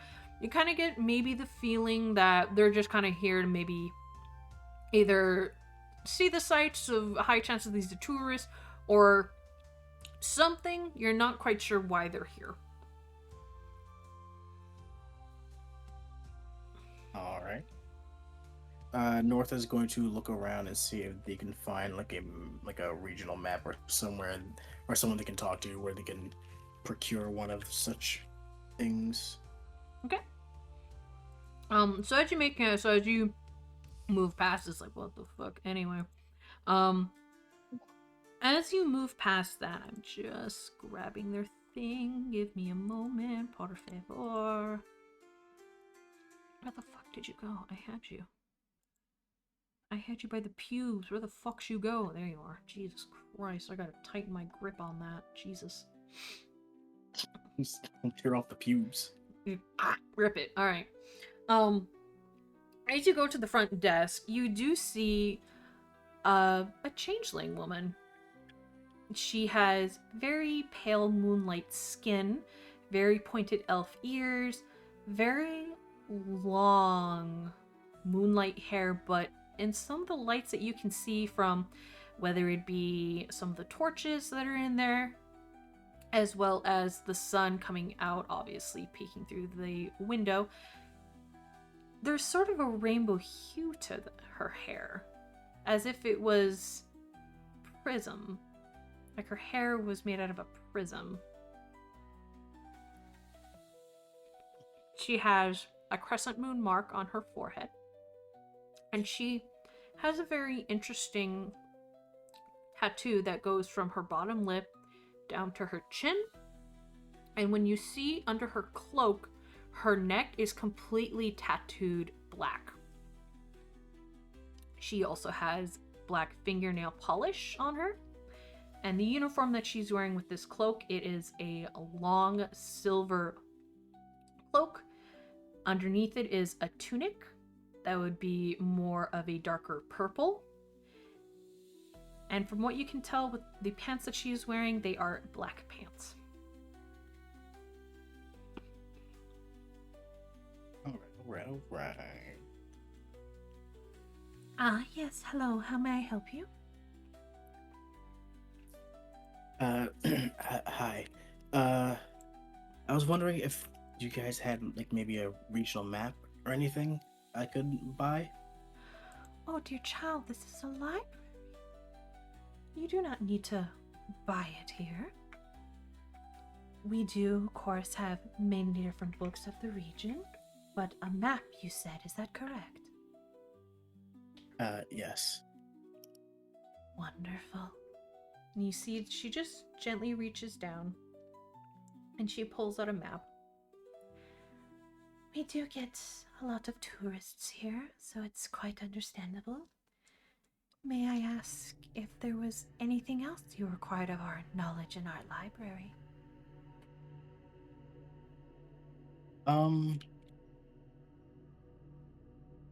No, that's fine, thank you. And Nor just takes the map. Very well. May Athena be guiding you for your another quest of knowledge, and may Lord Hermes be swift with you on your journey as well.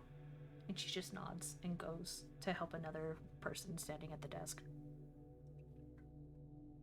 Yeah, you too. And they just go to their map and just keep walking. Just, no, like under the North's bangs, they kind of roll their eyes a little bit, and these starts looking over the map to see where they are, or where they imagine they should be. Okay. Okay. All right. So we're in Therma. Mm-hmm. Pretty far. Okay. Yeah, so North is going to take the map and walk outside and just study the map, just so they have a good lay of the land, so they make sure they know where they're going. Yep. If they need to go anywhere, honestly. All good. As you're kind of walking about town, you do see that people are setting up for the festival for Artemis. It is spring. This is also a celebration of Lady Persephone returning to Lady Demeter. As the sun rises up, you feel the warmth of the spring. You feel the embrace of Lord Helios, possibly Apollo. As the sun beams down on this beautiful day, there are still remnants of snow on the ground, but of course, with how this is, the snow melts fairly quickly, as, again, Persephone has returned. You hear children laughing and playing. You see their parents happily watching them.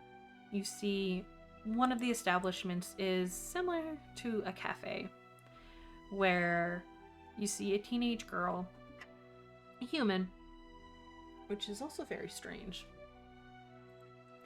as she is watching the children go by. She picks up her serving tray and she just kind of stares at you for a moment, not really breaking eye contact, and she'll stare at you. You said it was a human woman? She's a human woman.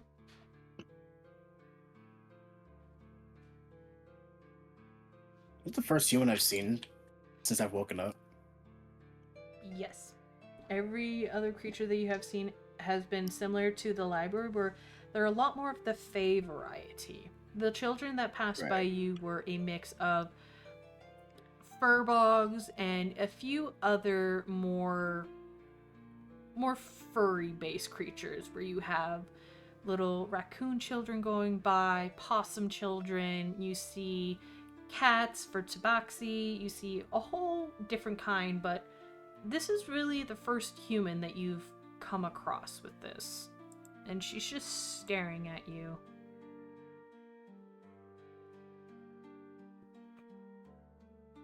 Can I see a roll insight to see if, like, what their deal is? Or Yeah. get a sense of that? Yeah, you can roll an insight.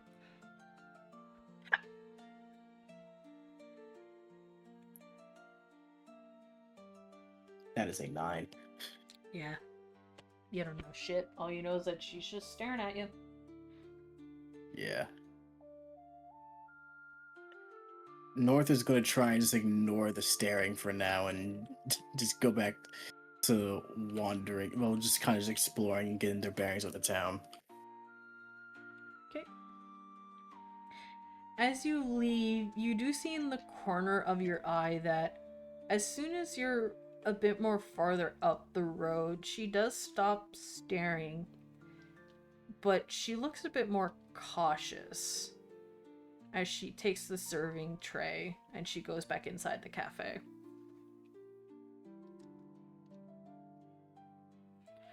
I'll make a mental note of that. Looking at weird shit. Okay. Mm-hmm. So with that, again, preparations for the festival tonight for Artemis are happening. You then do see in the town square that there is a woman playing a flute.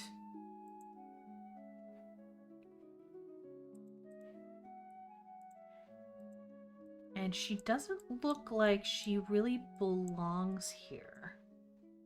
She is another human, but it's very odd. She's tall and lanky, no shoes. She's wearing an array of different possible blankets and cloths and rags that were seamed loosely together to make one giant cloak.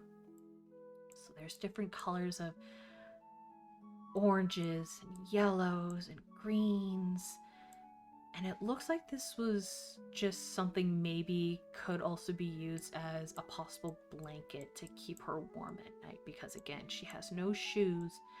You can see that she has a messenger bag, and she has a very strange array of clothing underneath it, where again, from how the cloak looks as well, it looks like that these were poorly stitched together. She has short, light aqua hair, purple piercing eyes, and you can see... Actually, make me a perception check to see if you notice this.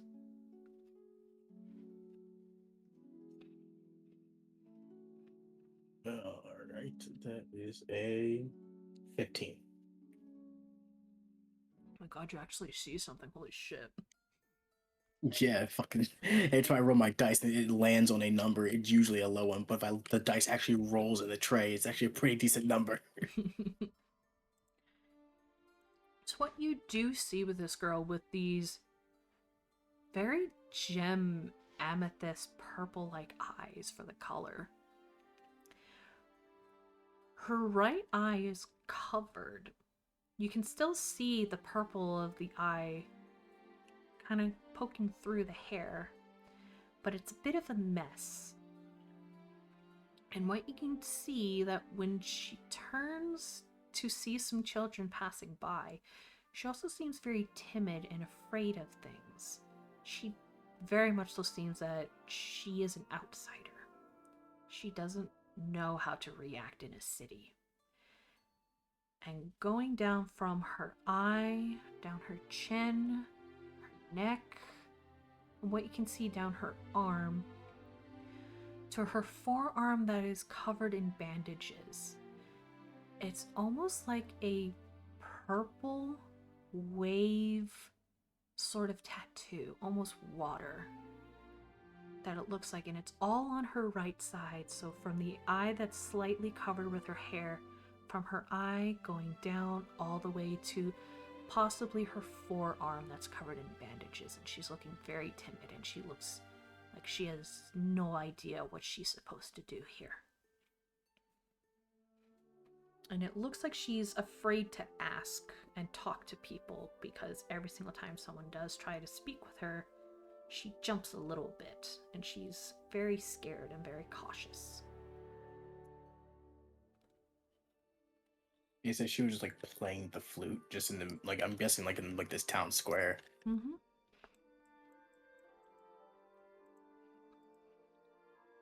Okay. North is going to approach them, but like not so fast to where they won't notice them. Like just enough so they can notice them. And then, just pick up the pace and get close. Hello. You look like you might be lost. Could I help you at all? They stop playing as you speak to them. And they very slowly put down their flutes as they just kind of stare at you. Not like the human girl before at the cafe, but the way she looks at you is a lot more of a softer gaze, more curious. The fear that she had, she seems to not have as much with you. But she does take her index finger and her middle finger from the bandaged hand and she taps her throat.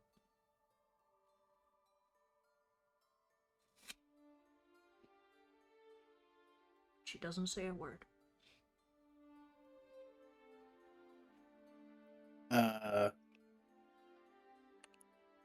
From that, could it be that they are mute? Does North ask her that? Yeah, because North asks, can you not speak? She shakes her head.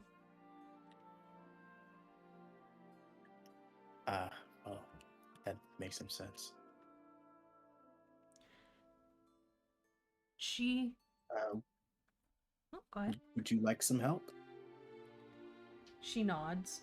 You can see that she still has the flute in her other hand.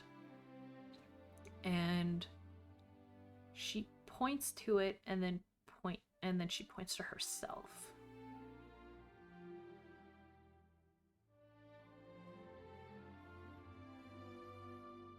North is going to try and sign to them and ask if they know sign language. They nod and they sign back. It's not very common for someone to understand this. How do you know?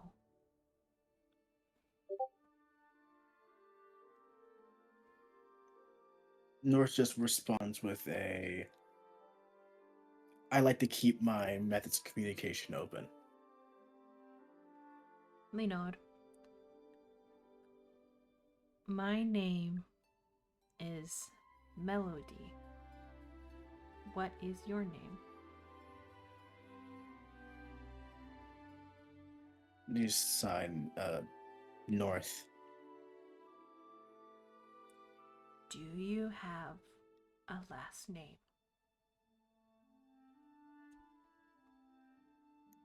North takes a beat before responding. North first. I don't know mine. I know of my lady, but not of mine. Can you help me?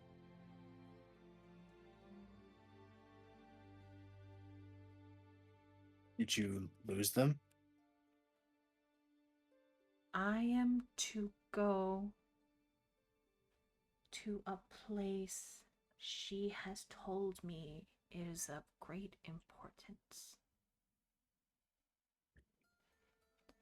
I do not know cities.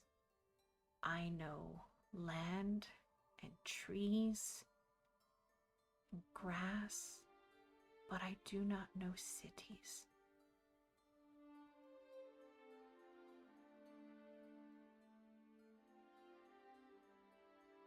Nor just thinks to himself, man, that makes my map that I have a little less helpful. Because like it's a regional map, it's not like a super zoomed in map, so not great. Okay.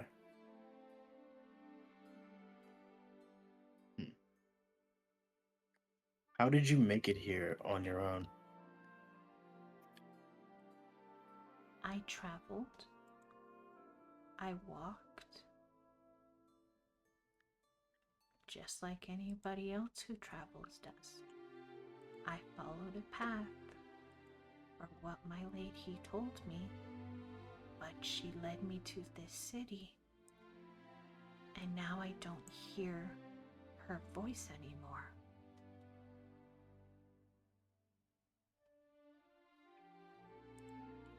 What does she look like? Long silver hair like the moon. Eyes silver like the moon. Her skin is as brown as a deer's fur. And she has a crescent moon on the side of her face, like I do with my tattoos.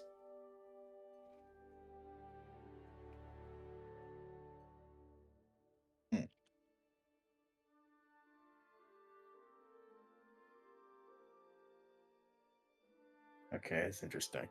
How long have you been separated from her?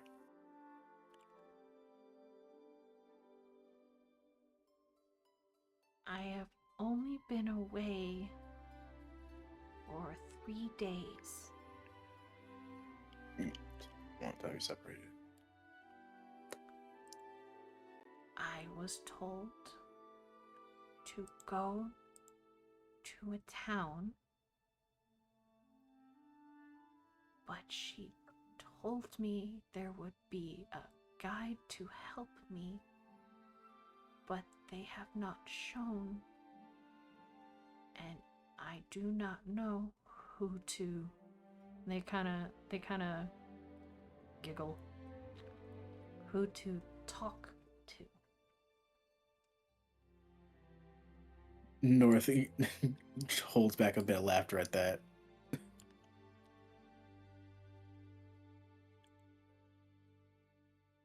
Are you also lost?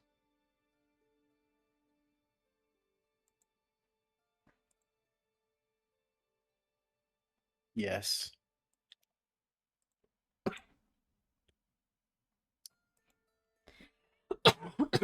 I'm trying to find my friends.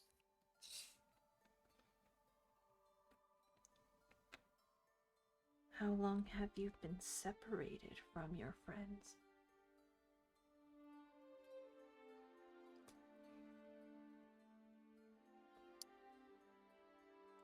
I don't remember.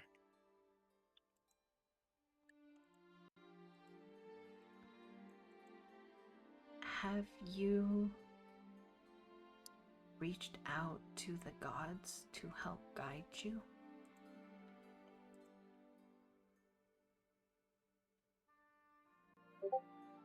Sort of. Though interpreting answers from the gods is never the easiest thing in the world for me. But I don't mind helping you on your quest since I've come across you. She smiles. That is very kind of you. Thank you. North. You're welcome. Can you take me to a library so maybe you can ask people where I need to go?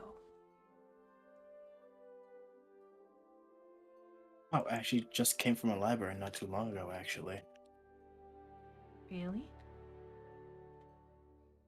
Yes, there was someone there who actually had a tattoo similar to what you were speaking of, but on their forehead. She shakes her head. That is not my lady. Yeah, I thought as much, since it was in the wrong position. But maybe she has heard from my lady as well. But I don't want to go alone. Will you come with me? Of course. She smiles. Does North recognize the the marking of the tattoo at all, or the waves that they have on them? Make an Arcana check.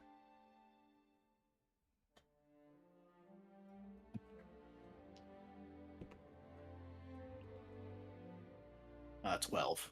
Oh, okay.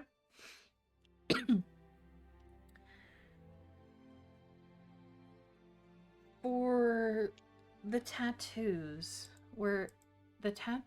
they're the same shade of purple as her eyes. And you see them going down. And you can tell that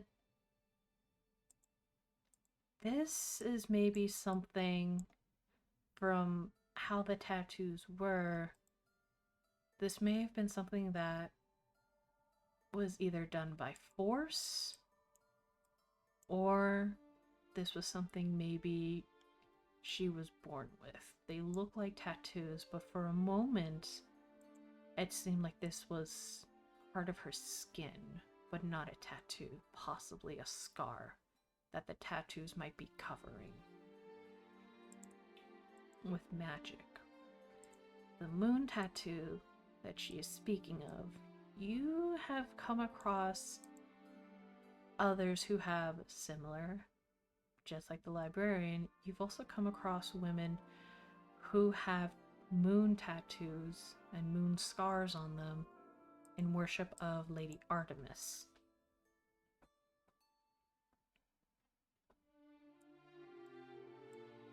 But you see from her tattoos that Melody has, hers look more like water than moon.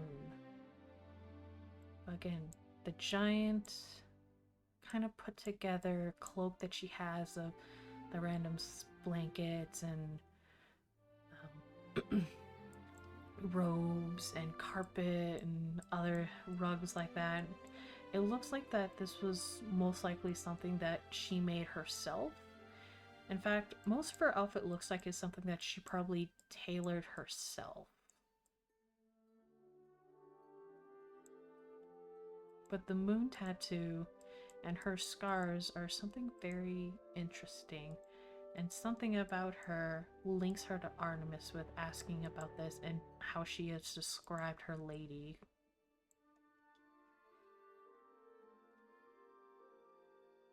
Okay. Alright, I'm gonna try and get her to the library.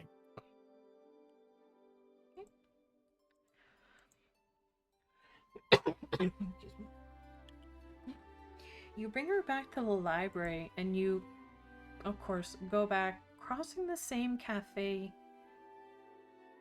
that you did with that human that was staring at you. Only now, you see another waitress come out, and it's an elf woman. And she's just serving the clients that are outside.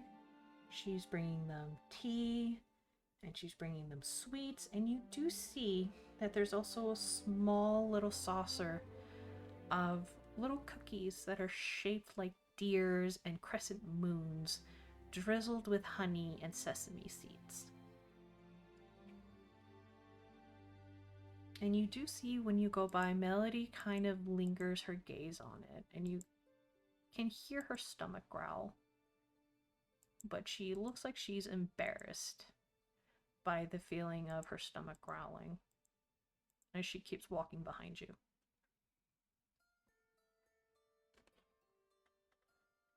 North turns to them and stops and turns and signs to them, "Have you eaten?"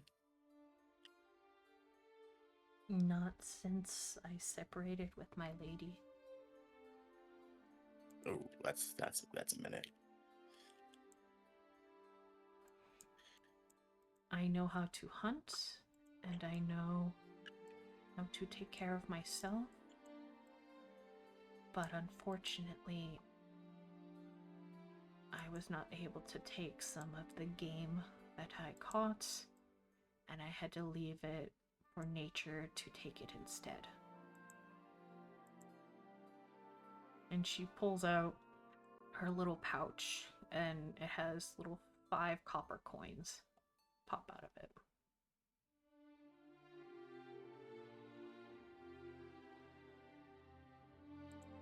How about we get something to eat first before we go into the library? You can see on her face. Actually, make an insight check.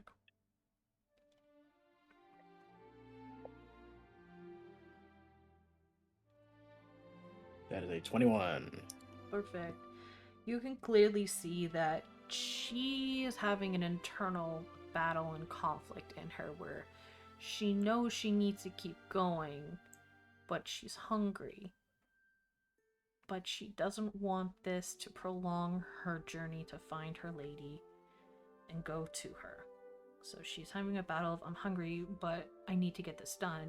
But in order to get this done, I need to eat. But I don't want to do this because this needs to be done. So she's just internally struggling with herself right now. Fun. North looks at Melody and tries to get her attention a little bit, see that she's kind of fighting with herself. Mm-hmm.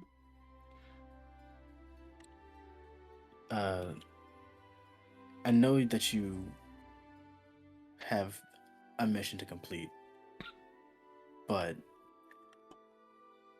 you won't be able to complete the mission if you aren't in prime condition to do so, with at least fueling your body with something.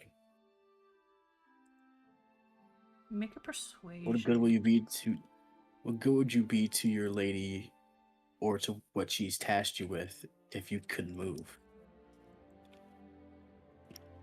Make that persuasion roll.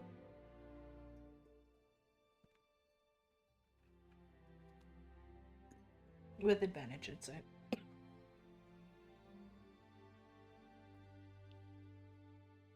Okay, that's a 19 with advantage.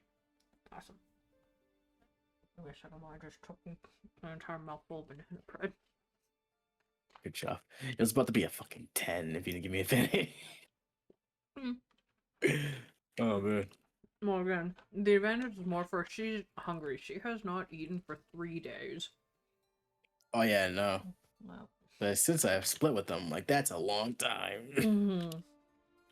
So you can see that she just kind of takes a moment and just nods. I only have these copper. I don't know if I can repay you.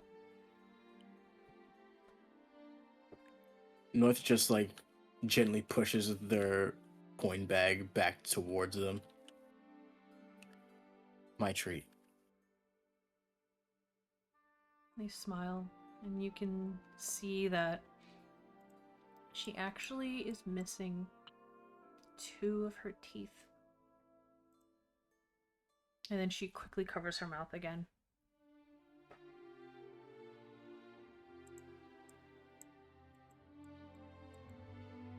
North walks them over to the cafe and heads on the inside to see if they can get, like, a table. Yep. Yeah, you see that there, again, this is a very Therma is a very tourist attraction place. So it doesn't take too long to see that this place is fairly packed with people. But you do know that, of course, from being outside, that sitting outside is an option. You do see that there is an upper level to the cafe that kind of has like a sunroom, if you will, where the sun is poking through and you hear all kinds of wind chimes in it, and there's stained glass windows. For a cafe, it's pretty fancy inside, and you can see that all of the waitresses here are all elves. Not a single human. North wants to see, like, as they're walking to try and see if they can get them to the table, if they can spot that one human waitress they did see before. Yep, make a perception check.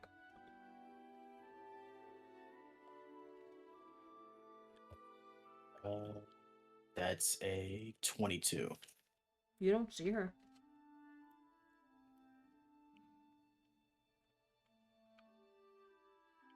You see all of the waitresses are elves, and they're all wearing the same uniform that she did. But you don't see a single human. They're all elves. Even this, all the staff, every single staff member in this place is an elf. There's not a single human. That's such shit, but alright. Maybe North was just seeing things. Sure. Let's go with that. Anyways, we're gonna get us up to the table. Yep. I'm gonna sit down, and you see Melody. She looks fairly nervous and timid about sitting in such a fancy place with what she's wearing, because again, remember, she also doesn't have shoes. And she's just kind of like curled up in her cloak, kind of like it is like her giant safety blanket, as she kind of sits down, and she's kind of very nervously rocking herself, trying to soothe herself in a place like this.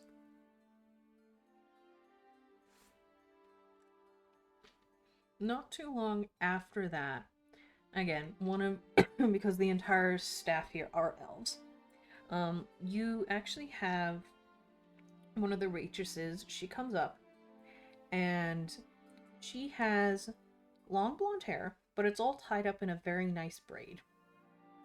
She has very sky blue eyes, but she has a bit of a tan. You see that she has different colors for her nail polish, where one hand seems to be predominantly are pink, but her ring fingernail is green, and the opposite with the other hand, where the others are predominantly green, but you have her ring fingernail, which is pink.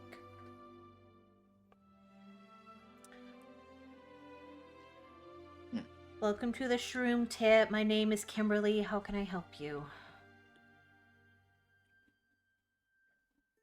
Hi. Wait, the menus come, like, just on the table, are they? Yes. Or no? Okay, cool. Just gonna take a look at the menu real quick. We didn't get just a look. Know what the fuck we want. Yep. So what you see is that, of course, there's a variety of soups that you can see. It looks like there's soups, there's a few sandwiches that are here. The big popular thing that you can see for this, where it looks like this is more of their festive menu that they have. They have different types of deer dishes, kind of similar to like what you'd find at, like a breakfast establishment, where there's eggs, there's bacon, there's sausages made from either deer, you're looking at elk, all kinds of game that would be around the area, some luxurious fruits, and then of course another really big one would of course be honey cakes, as well as the little deer and crescent moon cookies that they have called Artemis Delights.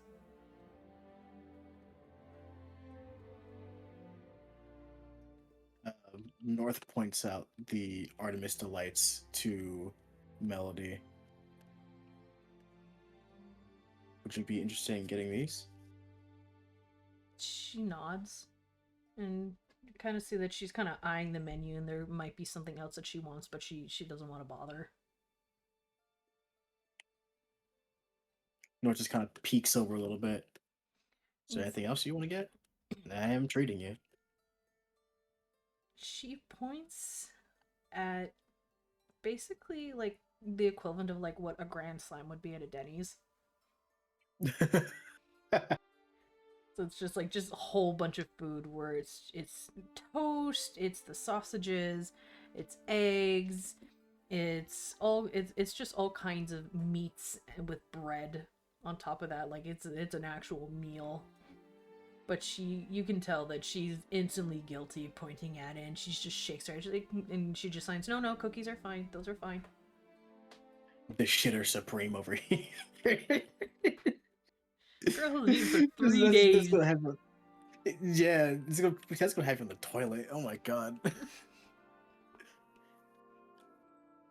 I'm not sure that's something great to eat after not eating for 3 days, but you know what? Fuck it. How much is it? Let me double check that.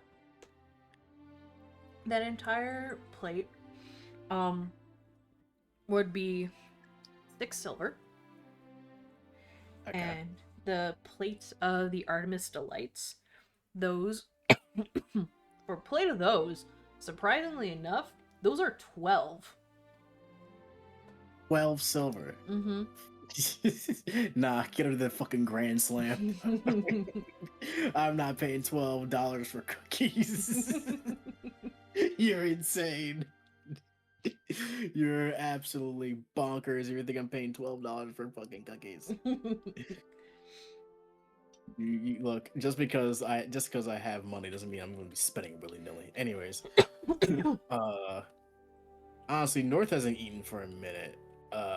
So like, is there like a what else to get? Like, there's like a standard breakfast platter. How much is that? And you're asking, North is asking Kim all these questions, correct? Yes. Cool. Well, you know, it's that time of the festival, and you can tell like this is like she's probably in her 12th hour shift. Like she's fucking tired and done. A cafe that never sleeps, and neither did the staff. Even though I want to take my break. Yeah. The festival, we have all this stuff. I'm gonna be flat out honest with you. The cookies are a fucking ripoff. Man, I'm tired. And you kind of see that she's just... Silver. It's... Listen. They... And you kind of see that she exhales, and then you see the customer service smile come back up as you see, most likely, her manager seeing how she was being.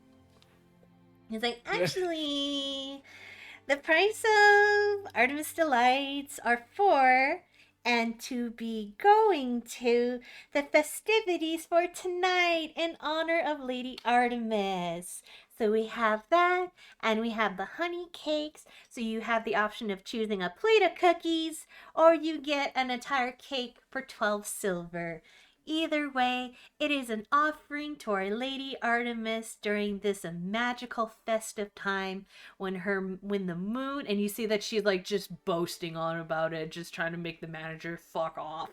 Basically at this point, she's just selling it. And then as soon as like you get the idea that the manager's gone, she's like, okay, either way, like what do you want? It's like, yeah, dude. I was like, yeah, fork on the cookie. Just give me like a fucking platter. Just give me a platter. Fuck the cookies. Yeah. Just give me a platter. Call it a day. I'm trying to get out of here. I'm trying to make sure you get off your shit. Yeah. Thank you. Also, yeah. Question. You hadn't happened to see a human woman around here? I saw someone wearing one of your outfits. A human. I noticed a lot of your staff is more elven, so I was curious. A human? You saw a human work here? Well, yes, they had a platter and everything. You really sure? Are you sure that the hair in your eyes didn't get in your eyes or something? No, we don't have any humans here. Humans don't work here. We're more than happy to take their coin. No, humans don't work here. We're all elves. Elf Okay, establishment. thank you. Yeah. All right. All right. 2 platters, and do you guys want anything to drink? Apple juice is fine. Melody? Melody just kind of nods in agreement with you. It is two glasses of apple juice. Risk takers today. All right, cool. Writes it down. Goes to the chef, and you see Melody just kind of like, again, just go into her blanket of solitude. Like, I don't like it here. she was kind of like, she was fine for the most part, and then all of a sudden, she got caught an attitude. What the fuck? It was like, really? Humans? It's like, look, I'm asking, all right? Damn. But that interaction with Kim, you definitely felt there was definitely some racism in that tone. Fucking man, what the fuck?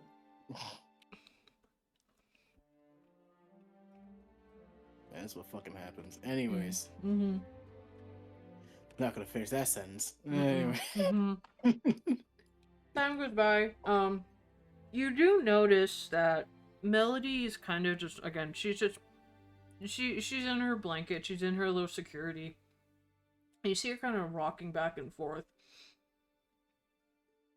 But you do notice, actually, you know what? Make me a perception check.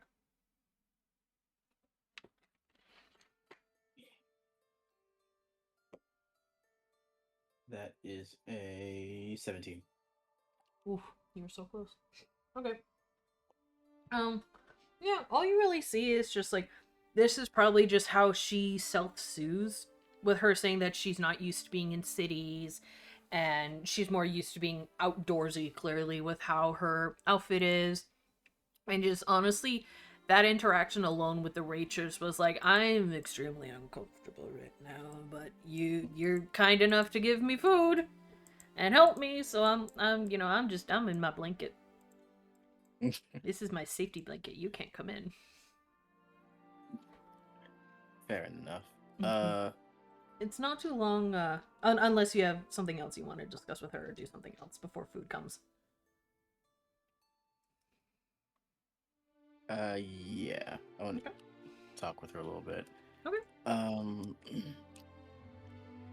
So, did your lady ever mention what it is, the task what you'll be doing? And she nods.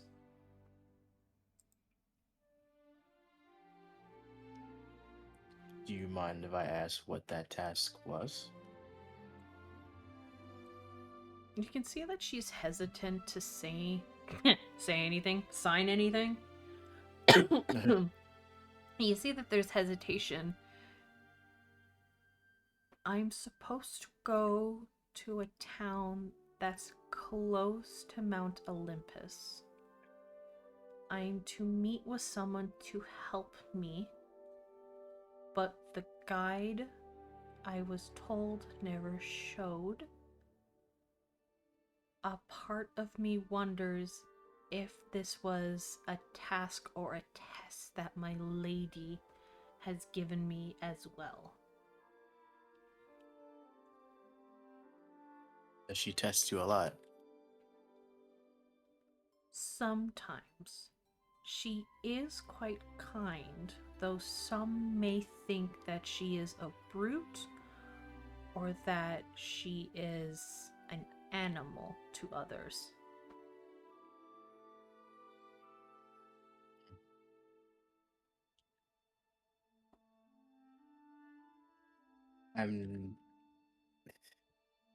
I can understand the feeling a little bit of associating with some people that others don't particularly enjoy.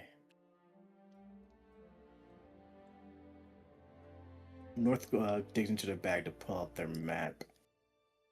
You said it was a town close to Mount Olympus. And we'll try to see if they can see like any towns that are close to Mount Olympus that could be of any significance. Yep. as you're looking, you do see that there, of course, is quite a bit of towns around Mount Olympus. These are some that most likely either from how small, because of course you don't know how old this map is, especially with certain aspects that have been going on for years where there still is war in places of this world. And looking into how all this is, some of these places you're not 100% sure. Hang on, sorry, noise. You're good.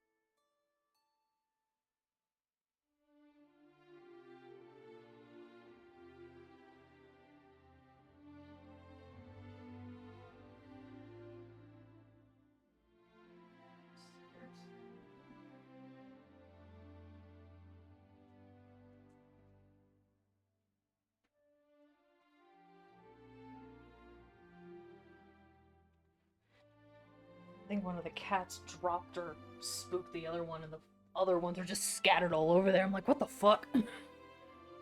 Yeah, like fucking dominoes. Yeah, I don't know. All the doors are locked. Gloria and Alyssa are upstairs sleeping, so I have no fucking clue. It's probably the cat's just doing something. Sorry, what was happening?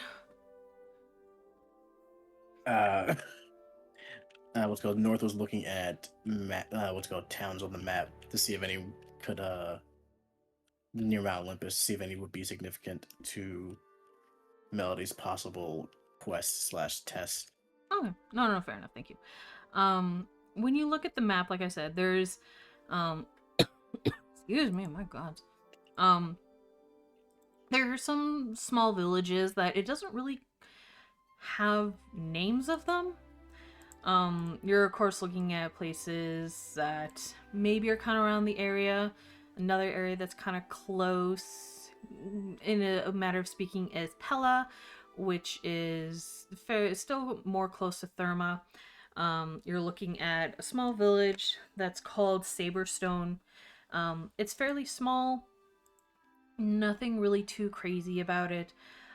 You also have a couple other places that, from your travels, most likely either are gone or this map might be out of date. But you do see one particular town that's fairly close to Mount Olympus, and you have heard of it before. You personally haven't really traveled there before, but you have heard of it because it is another big tourist attracting site when it comes to all of this. And of course, that is... Oh my god. There we go. My brain is dying. There we go. That of course would be Litahoro.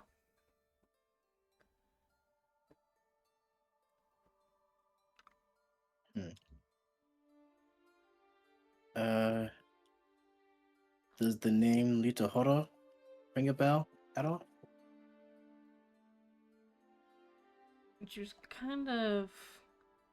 When she was looking at the map with you, and when you tapped on the table to try and get her attention and then sign it, she nods for a moment, but then she kind of stops. I'm not supposed to say where I'm supposed to go, but I think maybe that's it.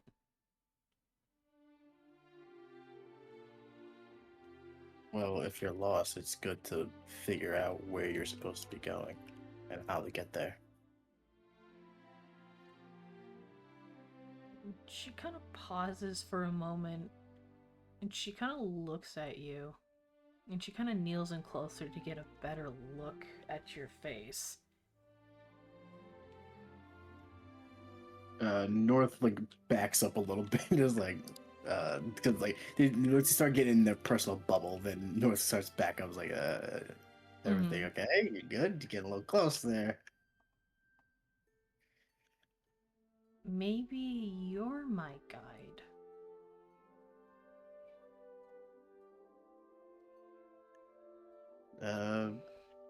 Make a wisdom saving Maybe. throw. Who knows?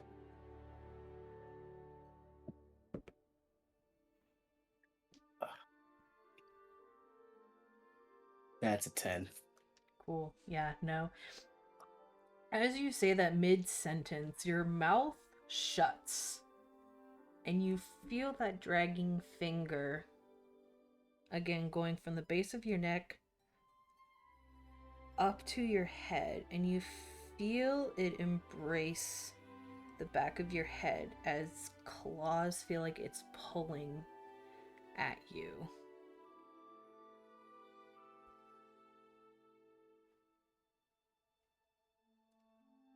As if it's telling you to shut up and agree.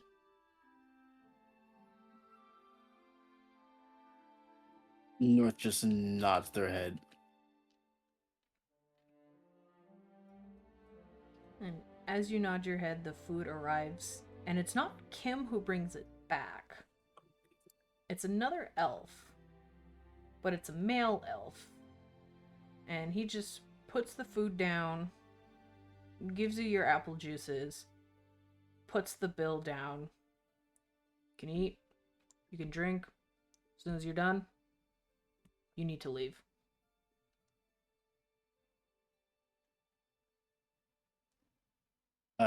North looks a bit confused. Like,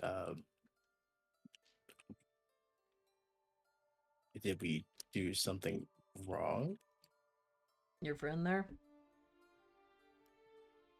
He kind of points his head to the rest of the staff members that are staring at the two of you. You asked if an elf. You asked Kim if there was a human here. We don't serve humans.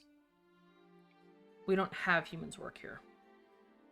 But you are a paying customer, and this is your guest.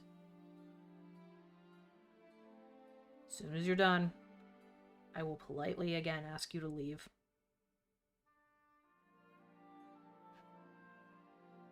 And you see that Melody's kind of confused, but she also looks very timid and scared.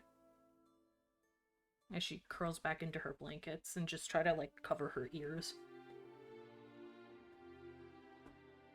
Were their ears visible beforehand? Wait, no. She is a human. I forgot about that. That totally slipped my mind. Okay. North just nods, like, all right, don't worry about it. Thank you. May the gods guide you.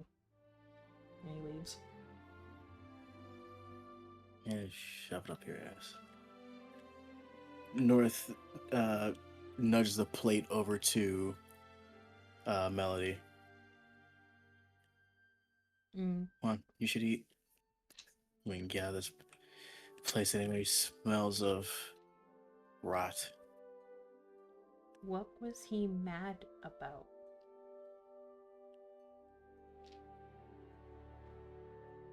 Nothing important. And North starts to eat their food. Melody will nod and she'll eat. Was there anything that you wanted to do while you guys are eating, or just focus on eating to leave? No, North's gonna focus on eating, but just be very aware of their surroundings. Okay. I would like for you, as Melody's eating, I would like for you to make a perception check on her.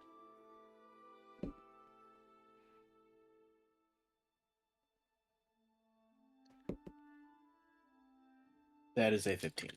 Okay. You do notice that the little coin pouch that she had, it looks a lot full. It looks like that there's more weight to it now. So you can kind of make the guess that while you were talking with Kim, she was most likely stealing from her, and she put whatever she sticky fingered did and put it in her coin pouch when no one was looking. Tips. Stole her tips. It's crazy. But she doesn't say anything or really notice because she's just 3 days without food. She's eating as much as she can, and you see that she's like eating so fast that again she's like like just like trying to keep her food down as she's like just inhaling this and drinking her apple juice. You want to taste it first?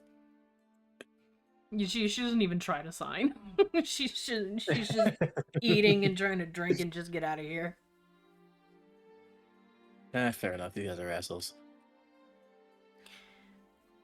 Okay. You guys finish Let's not eating. finish eating. You guys finish eating, and you put the money on the table, and you just, as you guys leave, you see Kim, and who you would have assumed that the manager was that came to talk to you before. They still stare at you. But it's not, again, it seems more afraid than angry.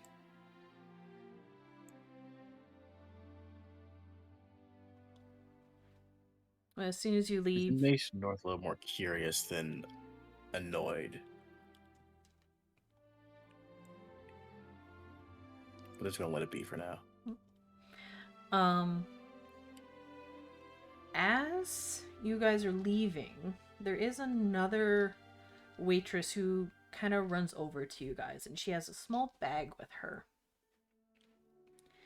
And she gently grabs Melody by the bandaged wrist. And she's holding a bag, and she gives it to her. I'm so sorry. We didn't know. We're very sorry. Please don't be mad. This is unfortunately just how the ownership is. Please don't let it reflect on the rest of staff or anything like that. Please take this as an apology. Okay, bye. And then she runs back in. Melody looks very confused. And she looks over at North. Did you say something? Nope. My best guess is that they may know who your lady is. Just kind of shrugs. That's my best guess. I don't know, man. She kind of looks at North, and then she looks at the bag. And she very cautiously opens it, and it's a whole pouch of those Artemis Delight cookies. Oh shit. Sick. And she hands it to you. Payback.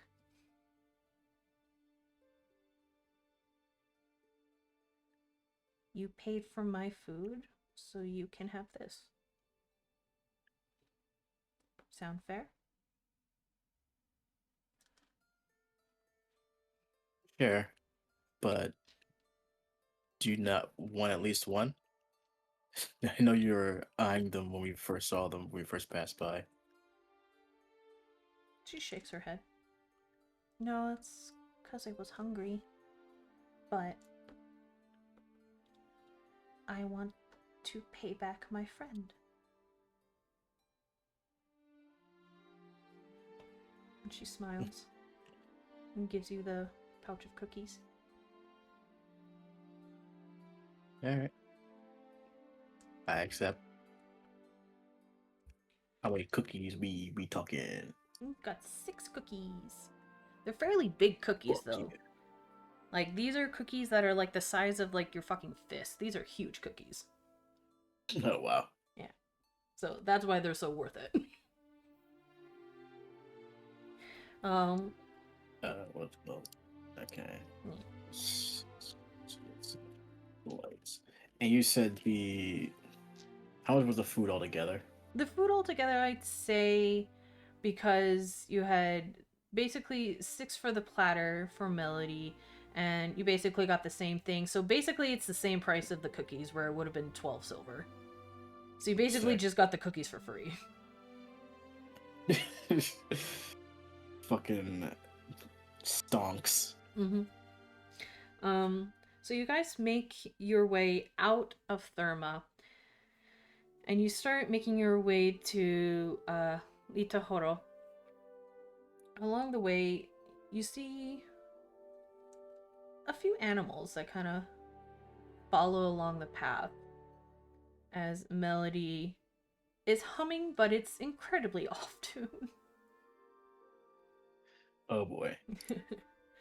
As you guys are making your way over there, it has passed for a couple hours now, and you guys will have to start to set up camp, because from what you've calculated with the journey from Therma to Litahoro, aka Mount Olympus, it is an entire day of walking. So you can choose to set up camp, or you can choose to keep going.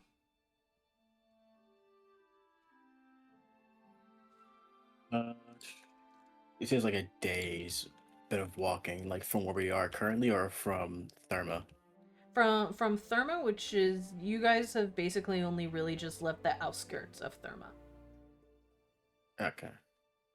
So basically seeing that from Therma, which is basically where you are now, to Litahoro, it is a whole day's worth.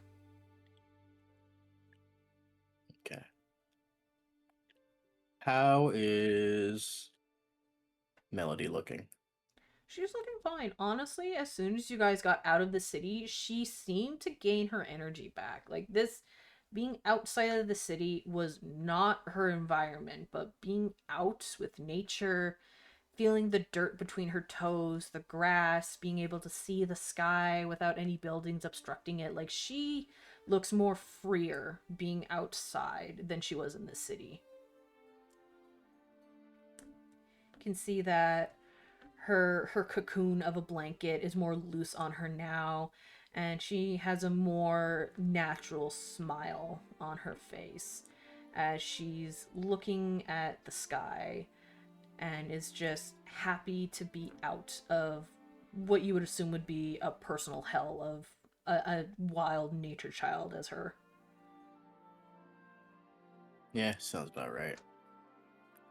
North is glad they seem a lot more lively than earlier. Oh yeah.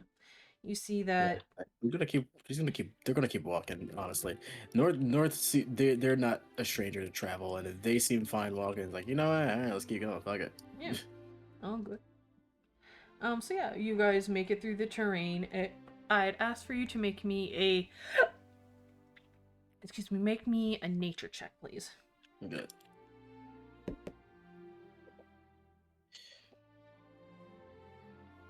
That's a natural 1. Wow. Yeah. You're not as familiar. Melody has seemingly kind of taken you guys off-road, in a way of saying, from what exactly the map is showing. But every single time you let her know that you're not too sure about it, she's like, it'll be fine, don't worry.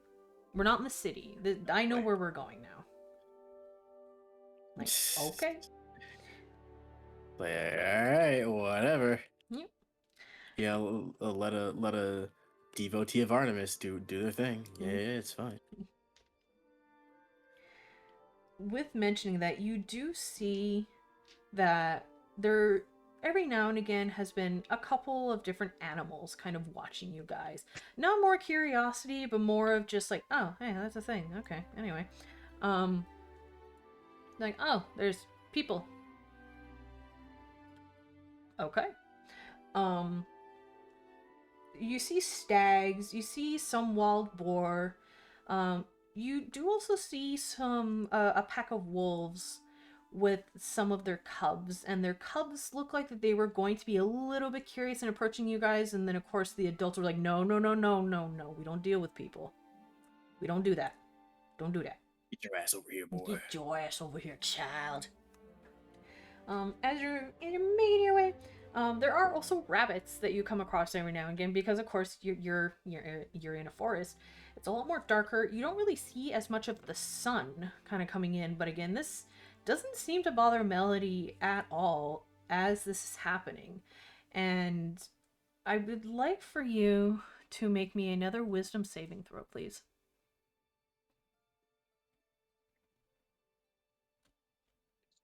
That is a 15. A 15. Cool. You have the sudden urge to, like, not chase her in, like, a scary way, but as if you guys were playing tag. But the urge dies down, as if you wanted to play a game, and then suddenly, like, nah. Yeah, North, as that urge goes away, they kind of not really hug themselves, but like they fold their arms a little bit, having both hands just on their elbows. Just keeping them there. It's like, I'm not feeling too great. Feeling too similar to certain situations. Just gonna keep their eyes peeled and their wits about them. No, that's fine. Again, this is just, you see how more free that Melody is now. She's climbing the tree. She's letting you know if you need to go further, what direction you're going in. She's just happy and alive right now. And as you guys make your way more throughout the forest and such, you see her signing to animals, and it's almost as if she's communicating with them. And she can understand them from the strange chirps and all that. She can somehow understand them. And it just seems that, again, it's night and day to how she was in the city versus being out in the wild. And she's making friends with the woodland creatures, and she's giving little pieces of what you could assume that she also stole off of people, were small little bits of rations, giving them to the creatures as tribute. You see that she's also, at one point, she almost tripped on some tree roots that were sticking out, but she gracefully was like, I'm okay! And then just keeps going. Scared North a little bit. Like, okay, they're fine, I guess. Jesus. Because her cloak is like long, right? It is long. fairly Yeah. long. What? Like North is not that long. Like, dude, like, you don't trip over that, dog. I don't know how you're doing that. Yeah. How you're not tripping. Like, all that shit. The fuck? I could never do that. You're better than me. And as she like almost tripped, and she recovered really quickly, and she's like, I'm okay, and then just keeps running. An envelope came out of her messenger bag. And you have the sudden urge to pick it up. Yeah, North, like, goes to pick it up. Like, North is like, huh, that's weird. Let me go grab this fucking, give it to him. And he's go to grab it. Even before the urge shows up, like, I want to see what that is. Yep. When you pick it up, you feel a surge of energy rush through you. And it feels painful. And you can feel as if you're out of your own body the moment that you touched it. And this is where you realize your patron has now done their part of the pact. And they're kind of done of you just pissing about. And they pick up the letter, and they do open it.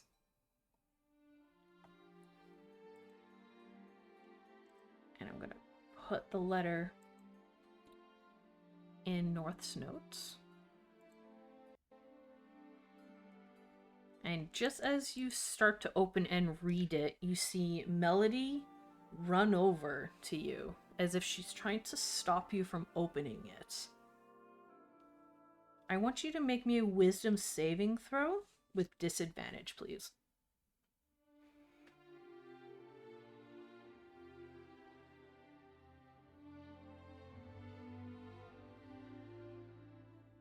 Oh, you gotta be joking. That is an 11. Yeah.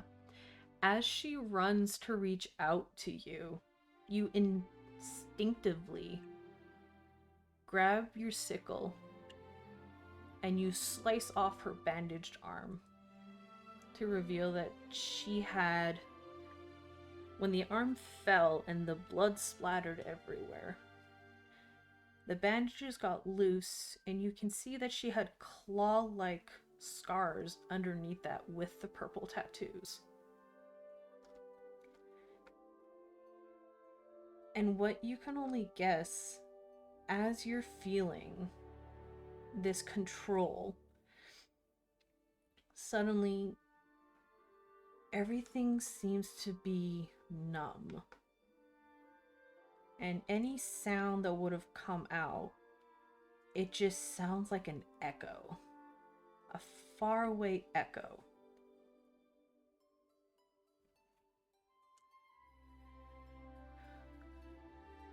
As you reach again to attack her, you see the purple energy from her tattoos start to glow, as well as her eyes.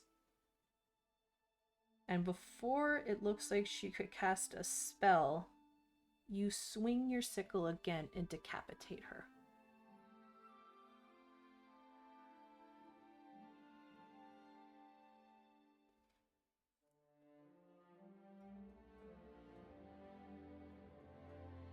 As all of that's happening, North, as they tried to like understand what happened, get their bearings, and then realize what was going on, they would try to like warn Melly to stay away from them, but all that happening in less than like 2 seconds, they just didn't get it. They didn't get a chance to even raise their voice.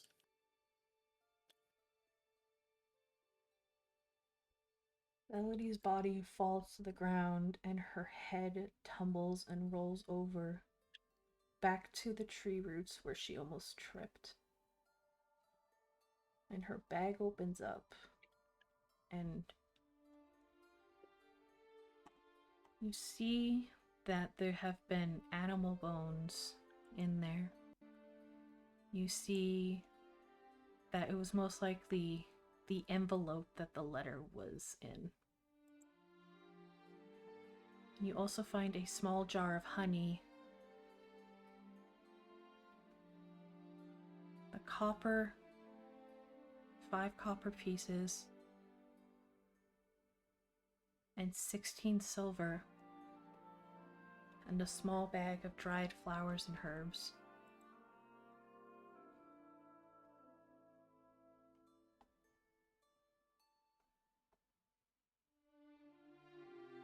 You now have control over your body again, but you have been warned.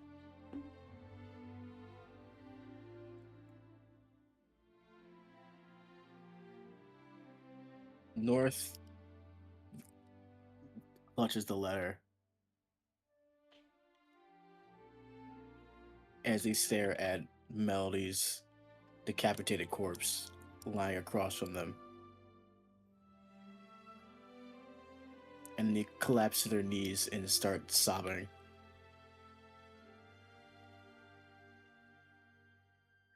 As they just whisper to themselves, "Not again. Please, not again." You feel the familiar claw dragging again from the base of your neck to the back of your head. But this time it doesn't seem threatening, it seems gentle. Its message has been made very clear.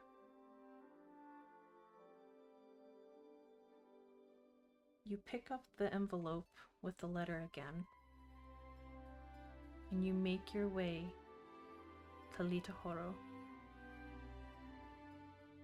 as if your own legs are walking on their own, as you still continue to sob. And that's where we'll end today's session. Oh boy. Get that daily dose of trauma.